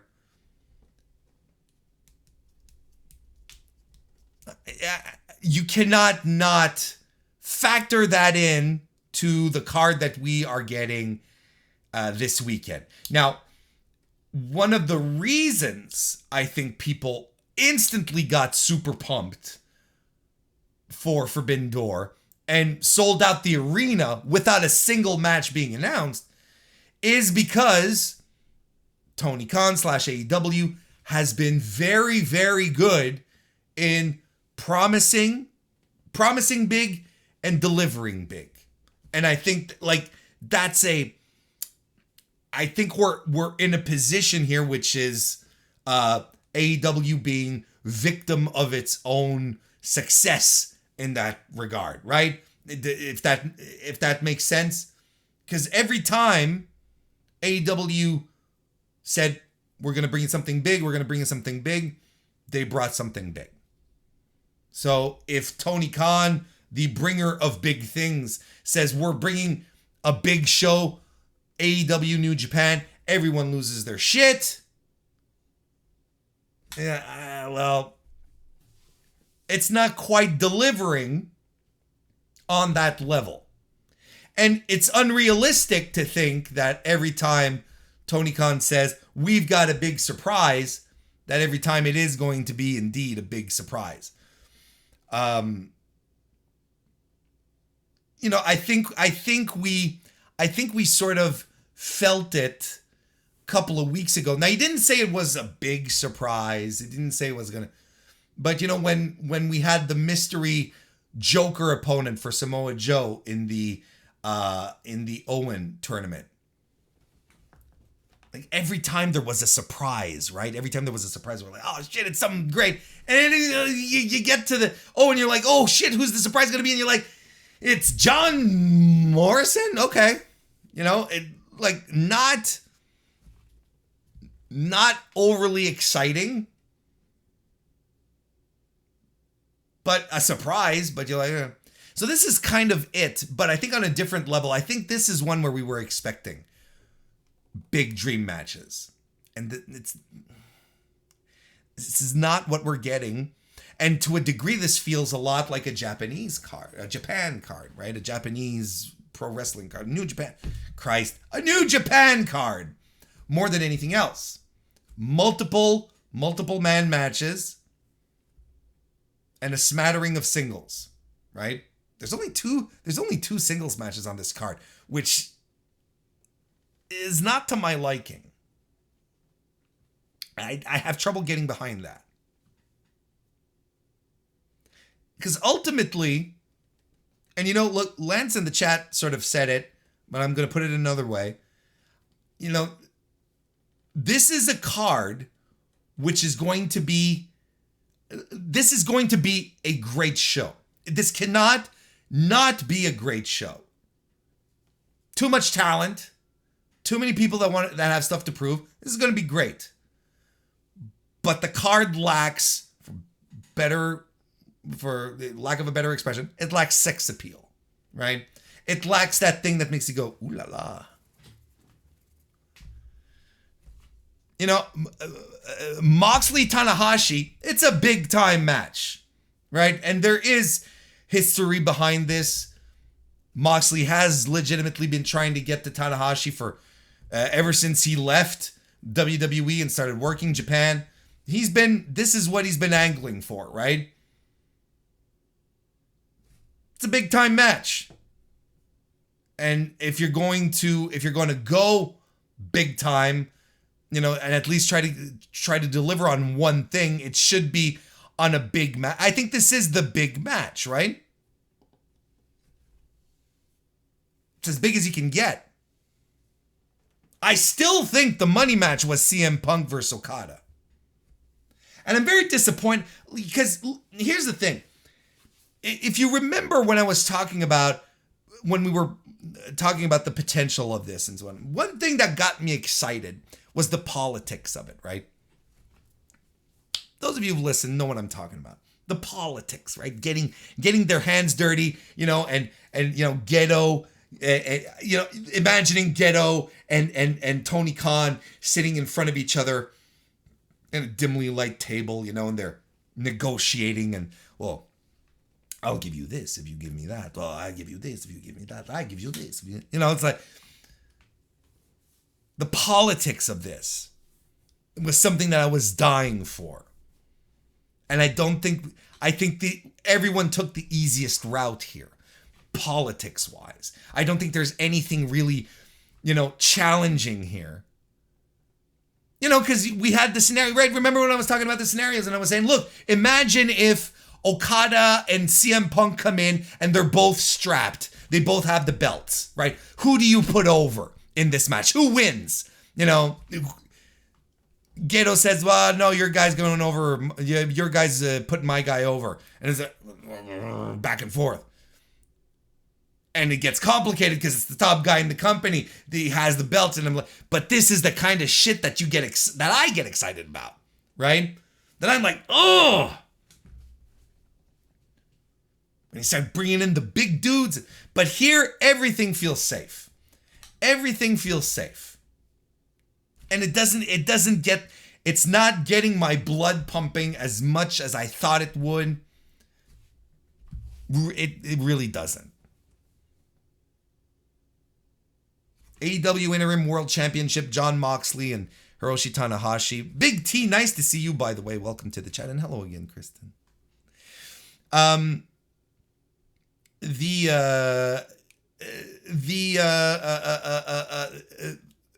The Jon Moxley Hiroshi Tanahashi main event, that's the main event. It works, and I think it feels like a big time match, and it's going to be a big time match. I'm excited for it. It's for the interim world championship. Now, the safe bet is Jon Moxley. But the galaxy brain in me wants Hiroshi Tanahashi to get the strap and hit the bricks back to Japan and do the G1 parading around with the AEW World Championship. I want CM Punk to come back and be like, I'm bringing my championship home. I don't want another pretender champion over on the other side of the world.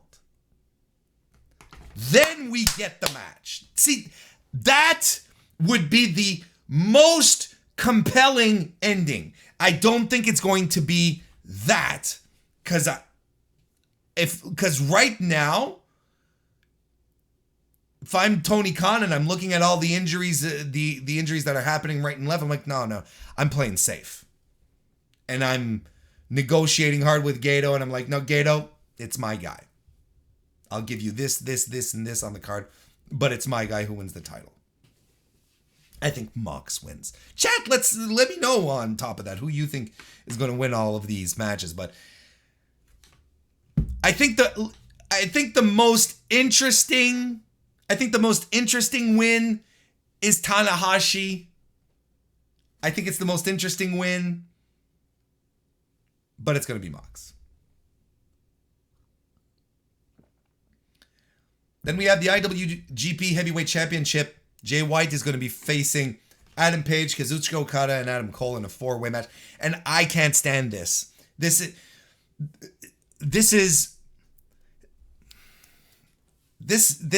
bugs me to the highest degree. And I don't know how this wasn't split up into anything else.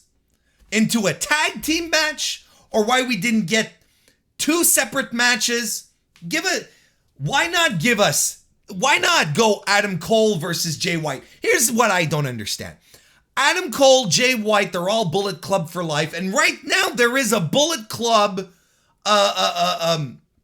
there's still the Bullet Club Civil War thing going on. And that from everything I've been hearing about, they're going to be pushing that storyline further into the G1.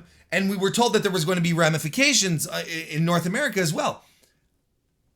Have Jay White and Adam Cole fight for the belt and have Jay White go over Adam Cole. Adam Cole is one of the top guys in the company. It's not a big deal.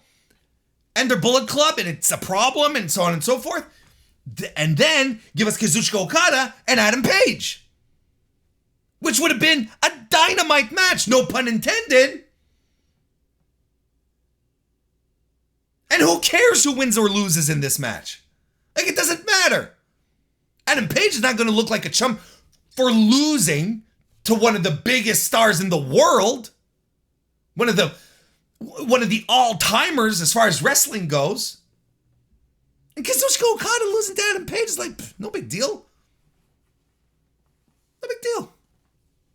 It's going to hurt Kazuchika Okada to lose to Adam Page. Give me a break. How can you hurt Kazuchika Okada? Why couldn't we? See, this is where I'm telling you, they took an easy way out on this card by doing these multi-man matches. And multi-man matches for a championship in New Japan just does not happen, especially for the top prize, for the heavyweight championship. They just don't do it. This match feels like a cop-out.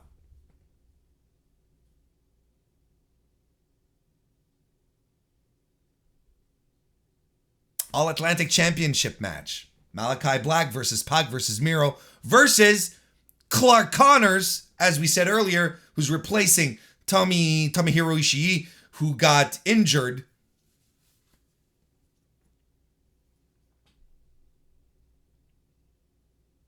I mean, good for Clark Connors, don't get me wrong. Don't get me wrong. This is unquestionably the biggest match of his career so far. This is unquestionably the biggest match of his career. And this match is going to rule. This match is going to rule. Black, Pac, Miro, just fantastic stuff. And Connors, if you don't look, Connors, he's still fresh out of the dojo. He's finding his sea legs with his in-ring persona, and I think he's a power guy. He's going to fit into all of this. It makes a lot of sense. It sucks that Ishii's not in it. Ishii is very much over with the North American crowd. He would have got a huge reaction. Clark Connors is going to have to win the audience over here. He's going to be nervous as hell. Are you kidding me? Big time opportunity for him.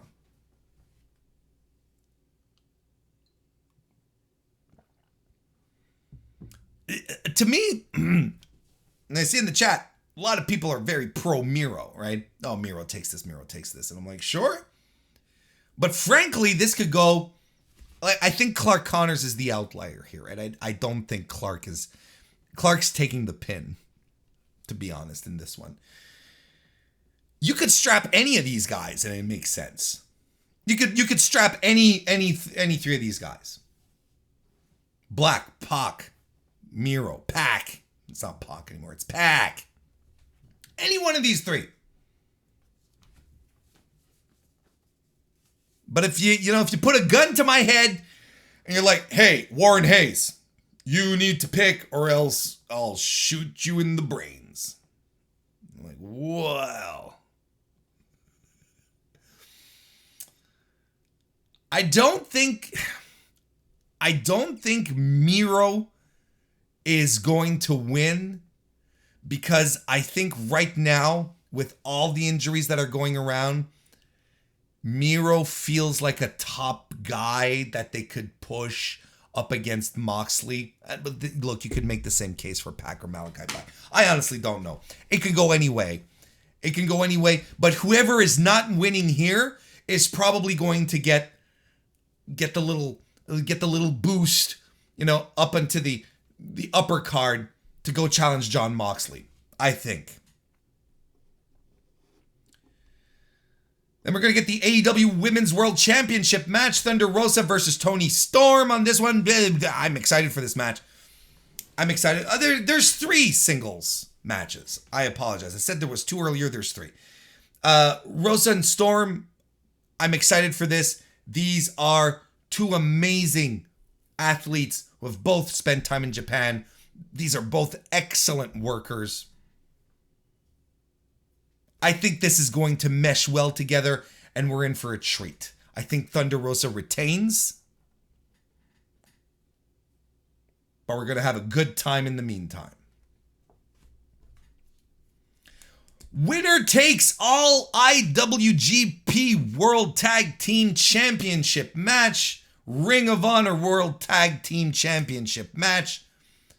FTR, your Ring of Honor champions, versus Jeff Cobb and Great O'Khan of the United Empire, your IWGP World Tag Team Champions, versus Roppongi Vice. Of course, made up of Rocky Romero and Trent. Not crazy about the triple threat status here, the 3-way, the whatever you want to call it. I'm kind of bugs me, unless you do this, but do like, I don't know, like tornado tag or something like that, like just get some bodies flying around. We'll see how things go. But I'm doing prayer hands, chat, prayer hands up in the chat, prayer hands up. FTR, man. FTR. Look, hey, El Gato Pollo Loco in the chat. How nice to see you. Took the words right out of my mouth. They're too hot right now. They're just too hot. They're just too hot to not do it. Right? You saw the reaction that they got at Dynamite again yesterday. The Ring of Honor titles, the AAA titles. They get this on top of that. And why not just go straight for the Bucks when you get home and just win the whole, just belt them all. FTR are on a roll. 2022 is their year as far as tag team competition goes. It's just been too hot. Way too hot. I'm excited for this. I'm excited for this because FTR is going to win.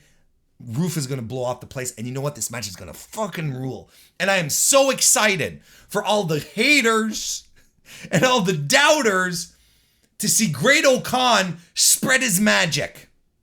There's a lot of people have this really weird misconception about Great O'Khan. And I was a skeptic at first. He won me over. Versus Roppongi Vice. But technically, if you ask me, this is another easy way out match. Because it really could have been FTR and the United Empire guys. But guess what? Roppongi Vice are there to eat the pin. So that neither of the other teams look weak. Another easy way out here. The IWGP United States Championship is going to be on the line. Will Ospreay, current champion, without the belt, held hostage by Rockhard Juice Robinson, versus Orange Cassidy. I think the match, right? The rumor is that the match was supposed to be Ospreay versus Andrade, but then Mexican wrestling politics got involved and shut that down, which is a bummer. But I don't even see this as a consolation prize. I don't even see this as at least, we get, this has the potential to be match of the night. This really has the potential to be the match of the night. Will Ospreay right now is, look, he's one of the best wrestlers in the world, and he is having an extraordinary 2022. There's no other two ways to put it. Every match he's had has been great to excellent. He's just been hitting every note. Orange Cassidy here, he's going to turn up, and I'm convinced these guys are going to put on a hell of a show. And I think this is the show stealer. This is the match that everyone is going to look back on and say, yeah, nothing tops this. This is going to rule. I think Will Ospreay retains, but it's going to be a blast. Chris Jericho, Minoru Suzuki, and Sammy Guevara versus Eddie Kingston, Wheeler Yuta, and Shota Umino. Okay. Like, I get the connections. Don't get me wrong.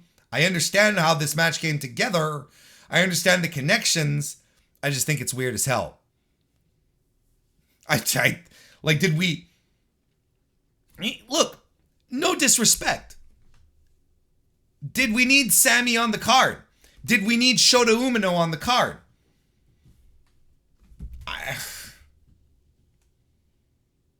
Chris Jericho, Eddie Kingston. But look, Jon Moxley's other son is on the card, so that, that's good. Sammy is Sammy, I guess it's fine. You get a payday, Sammy. But, this match is shoehorned to get people on the card. This is how it feels like. And it's like New Japan cards where you have, the trios matches, the 6-man matches to open up the shows and so on and so forth. And you're like, why are all of these people together? Well, there you go.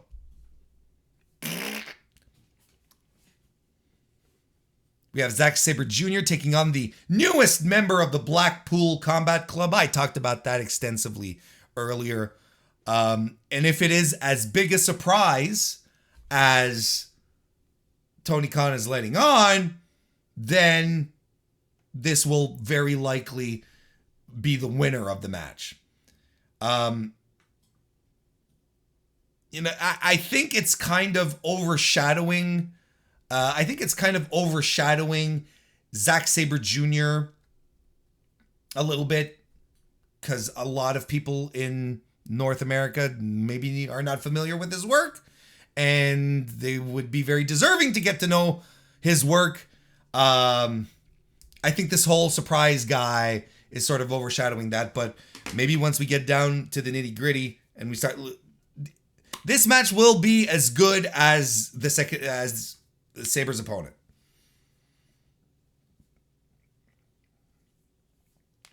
And then we have the Bullet Club team of the Young Bucks, El Fantasmo, and Hikuleo. What the fuck? Versus Dudes with Attitudes. Sting, Darby Allin, Shingo Takagi, and Hiromu Takahashi. Which rules? Look, Shingo was happy. He tweeted that he was happy about the match. Good for him. Because he was like, yeah, I get to fight the Young Bucks. That's what I wanted. Me and Hiromu.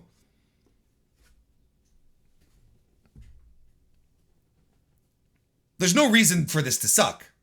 I don't know what Hikuleo is the odd man out here. He's really the odd man out in this situation. The Jacksons, El Fantasmo, fantastic workers. Hiromu as well. Shingo, Darby. Sting has the presence, but Hikuleo, man, see, it feels like a little shoehorned as well. And then we have the buy-in. The Gun Club and Max Caster taking on the DKC, Kevin Knight, Alex Coughlin, and Yuya Uemura. Look, for me, the Gun Club and the Acclaim, it ain't doing it for me. I know a lot of people think it's the greatest thing in the world and the scissoring shit and all that, and people are like, yeah, this is great, and the raps and all of that. It's a little too sports entertaining for my tastes. It doesn't do it for me. It doesn't connect at all. Plus, on top of that, I want y'all to know something here. Austin Gunn, the minute the Fed comes calling, he's hitting the bricks. That kid he's made for WWE. He's waiting for the big call. For sure. They'll love him. They'll take good care of him.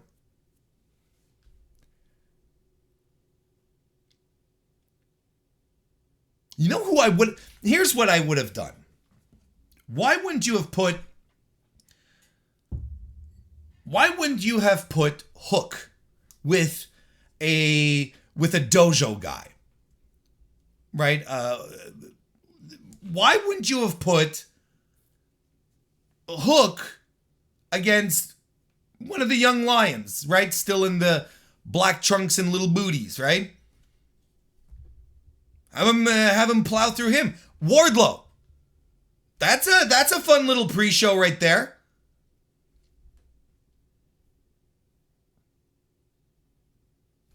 I don't know. I would have enjoyed this more than what we're ending up getting here. But I get it. Like, the Gun Club are over with the Acclaim. They're over. You know, they're making people laugh. I think it's pretty entertaining. But I think Wardlow is much more fun to watch. Hook is much more fun to watch. Have him come out. No Hook and Danhausen on this card. That's kind of weird to me. A little weird. And there's another match, and I'm legitimately going to ask you, chat. There's another match for the buy-in that hasn't been announced. It's going to be announced on Rampage, though. But I'm aware of the spoiler. Would you like me to tell you what that match is?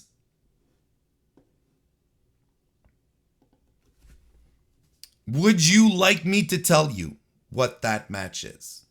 Otherwise, if you don't want to be spoiled, I'll move on.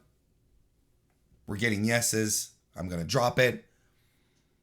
We're getting Keith Lee and Swerve versus Yoshinobu Kanemaru and El Desperado, which I'm kind of excited for. Kanemaru and Desperado, just a couple of scumbags. I love them. Keith Lee and Swerve, they're probably going to push the storyline where Swerve and Keith Lee are sort of, on uneasy footing here. I'd see Kanemaru and Desperado getting the win over the AEW guys, because Swerve is being a dick.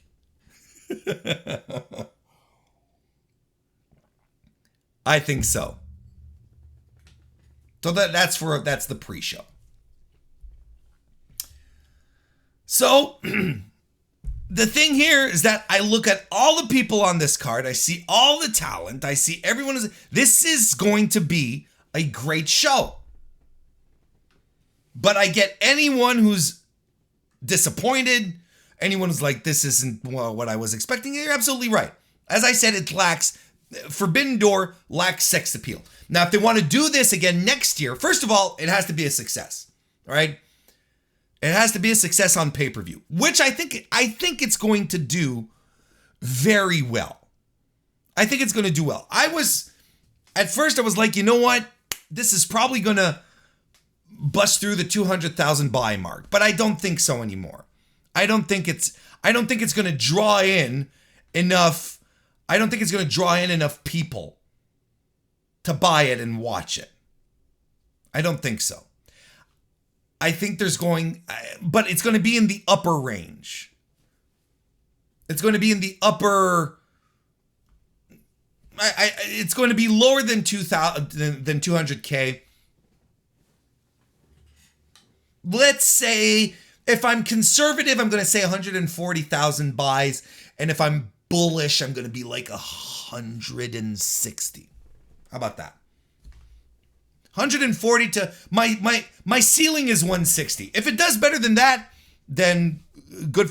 But like the card lacks a lot of oomph to attract the pay-per-view buyers, which was always my contention. I was like, look, the card is the show's sold out. All they have to do now is ramp up the card so that people will spend the $50, $60, whatever it is, to pay for it. Go right ahead. I don't think they did it. Like, the hardcore AEW crowd is going to buy it. There's going to be people in Japan, but I think that's a separate deal because I think the pay-per-view buys are going to be, like, for Japan is a whole other thing.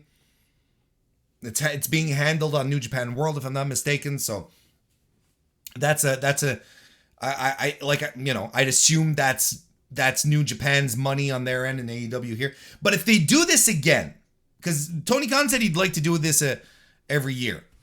Next year, people are going to be naturally hesitant to do a blind buy, I would say. I think there's going to be it might not sell out as quickly. So if they do it again next year, now we have to avoid the easy way out matches.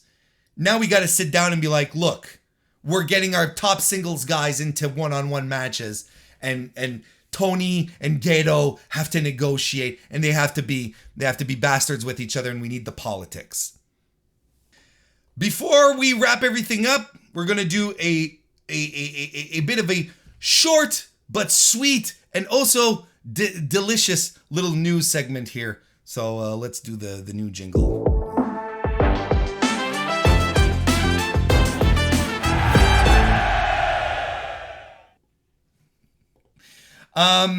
Mostly we're going to talk about the Viince saga that is continuing to move forward. There were some developments over the past since last time we spoke in regards to Viince McMahon.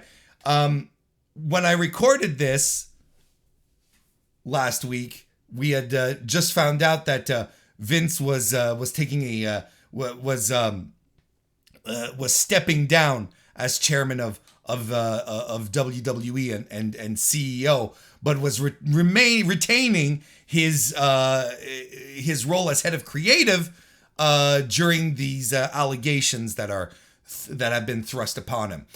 Then on Friday, this was announced on the same day. Oh no, look, we didn't. No, sorry. He announced on Friday that he had stepped down. We didn't know this when I was recording on Thursday.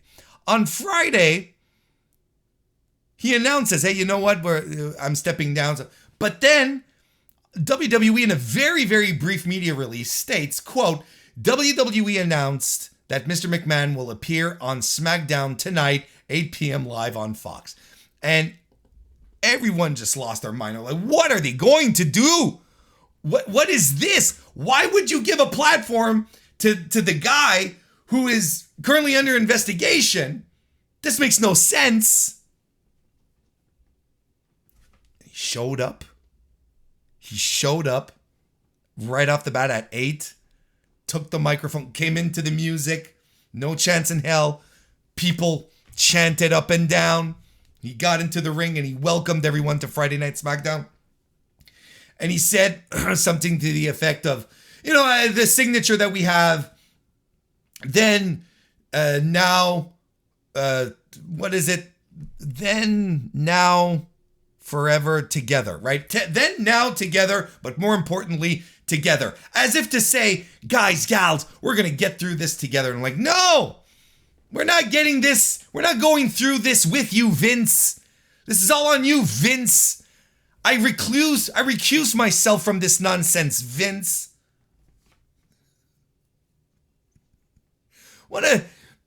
He's like, no, we'll get through this together. I'm like, no, stop.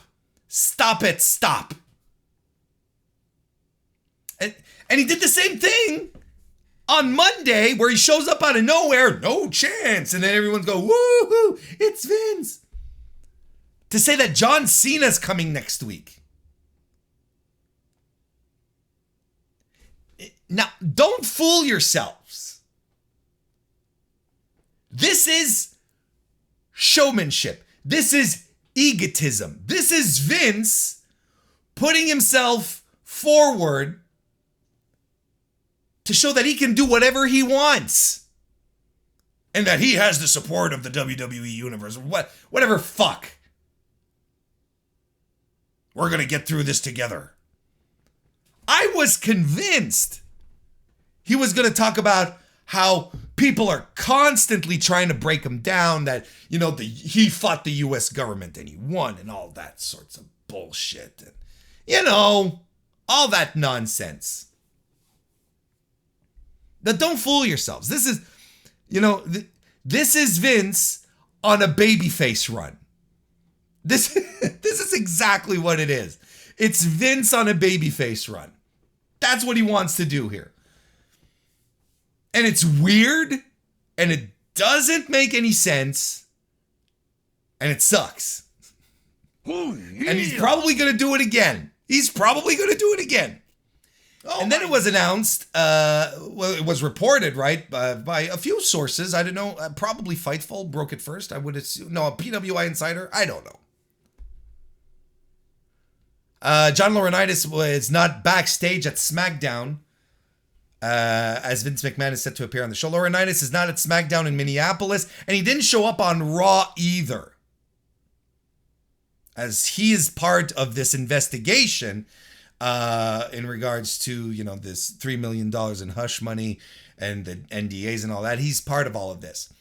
It turns out that Laurinaitis has been suspended, and Bruce Pritchard has been put in his place. So I'll read the report off of postwrestling.com. Bruce Pritchard is taking on interim head of talent relations role in WWE. There is an ongoing investigation into a secret settlement between Vince McMahon and a former WWE employee. This investigation is being looked into by the company's board of directors. The Wall Street Journal report, which broke this story, read that there are non-disclosure agreements involving other former female employees who made misconduct claims against both McMahon and John Laurinaitis. According to PW Insider, Laurinaitis has been placed on administrative leave. He was the head of talent relations, and now filling in for him as the interim head of the department is Bruce Pritchard. And this was confirmed by Sean Ross Sapp over at Fightful. A memo was issued to talent about the change and noted that Pritchard would provide a quote-unquote seamless transition. Pritchard recently underwent surgery for a torn rotator cuff. By the way, chat, no other women have come forward. This was part of the original report from the Wall Street Journal. They said that they had this one clear report from the paralegal, but there is an investigation into allegedly more NDAs. There are more than just the one, similar NDAs from other talent. This was reported. The Wall Street Journal couldn't say how many. They were unable to get an exact confirmation on the amount of supplementary NDAs that are out there. So it's likely not just a one-time deal. Now, again, don't be fooled here. Laurinaitis has been put on administrative leave. He hasn't been fired. He hasn't been reprimanded. He's just like, all right, move away from this. And Bruce Pritchard has taken over. Because this is the appearance of accountability is what it is. But it's not accountability. Right? This isn't John Laurinaitis taking the bullet for Vince. This is just like, no, we're just going to move you away and we'll bring you back. And you know, WWE has a history of this. Has a history of sort of, we're going to punish this person, but then not actually following through with it. Many of you have probably heard of, the Ring Boy scandal, right? With Terry Garvin and Mel Phillips being accused of sexual misconduct and sexual harassment. Well, I didn't know, this is a detail that often gets put aside, but Pat Patterson was also part of those accusations here. And he was released from WWE following sexual harassment allegations in 92. But he was rehired once the allegations were dropped. Jerry Lawler, right, was accused of raping a 15-year-old girl in 1993. What did the WWE do? They forced him to take time off. They forced him in 93 to do that. When the allegations popped up, he was rehired in 94. There's no wins here. There's no, this is all the appearance of accountability. But this is the pattern that WWE has had for decades. And it hasn't changed. We're still at the exact same place.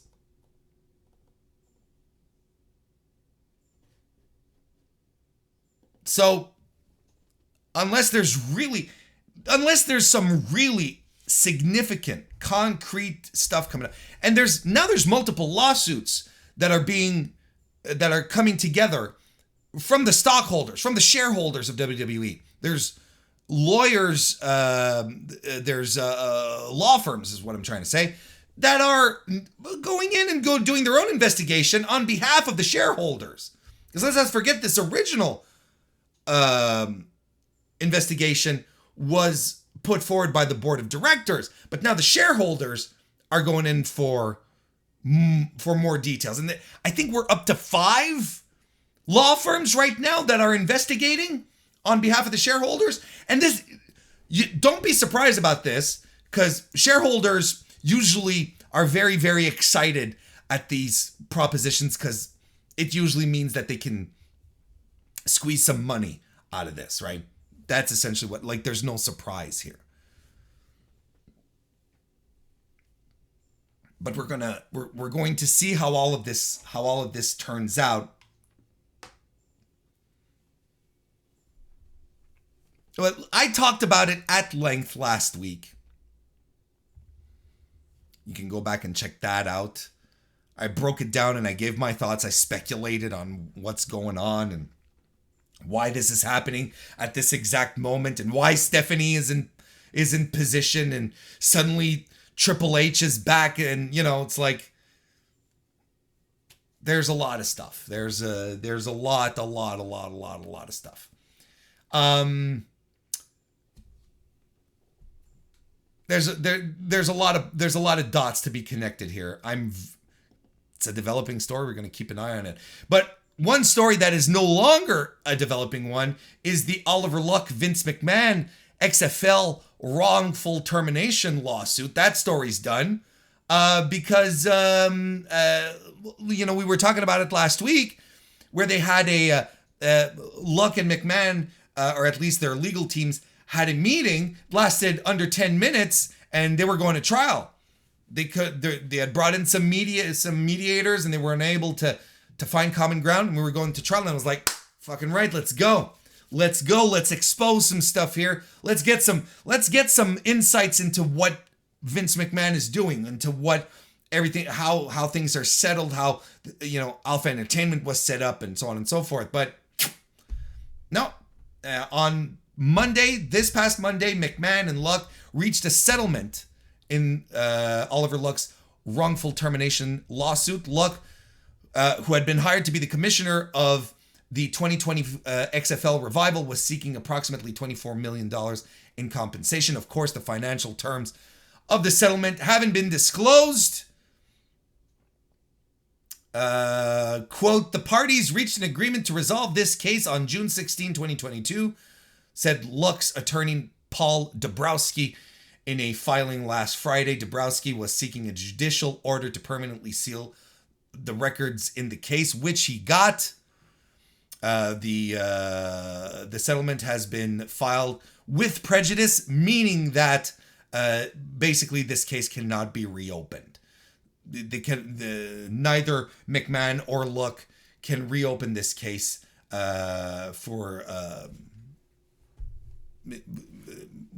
can sue each other for the same conditions as this case here. As we recall, Luck, whose contract as XFL commissioner had been personally guaranteed by McMahon, was just fired days before the XFL folded amid the COVID-19 pandemic in 2020.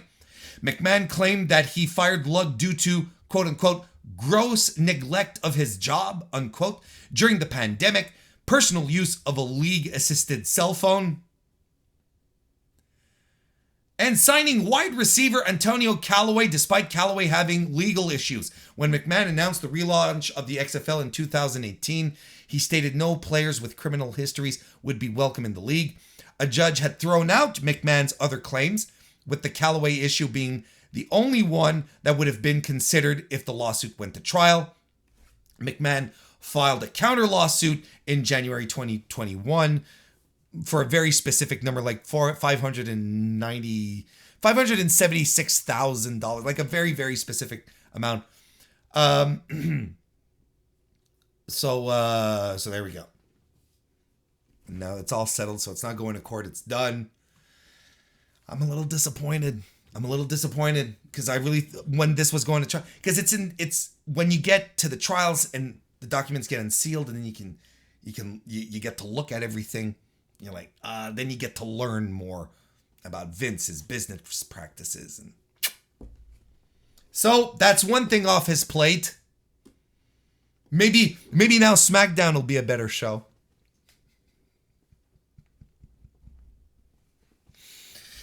Oh, look, we are going to wrap this up for today, ladies and gentlemen. Thank you all very much for being here. And look, hey, if it's your first time being here, you enjoyed it, you had a good time, subscribe to the channel.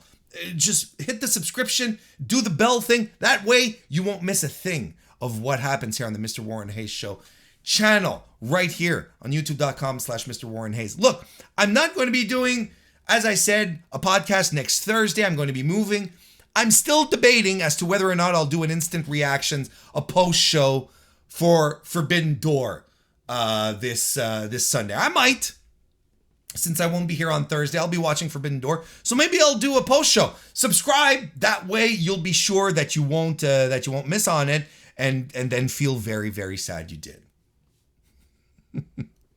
I want to thank you very much. Thank you for the nice words. Thank you very much for joining me, for taking the time out of your day every Thursday or whenever you listen to give some time to me and my ramblings. I sincerely, deeply appreciate it. I appreciate it a great deal. Hope to see you guys in a couple of weeks again once I'm all set up in my new headquarters. In the meantime, have a great weekend, and we'll see you next time.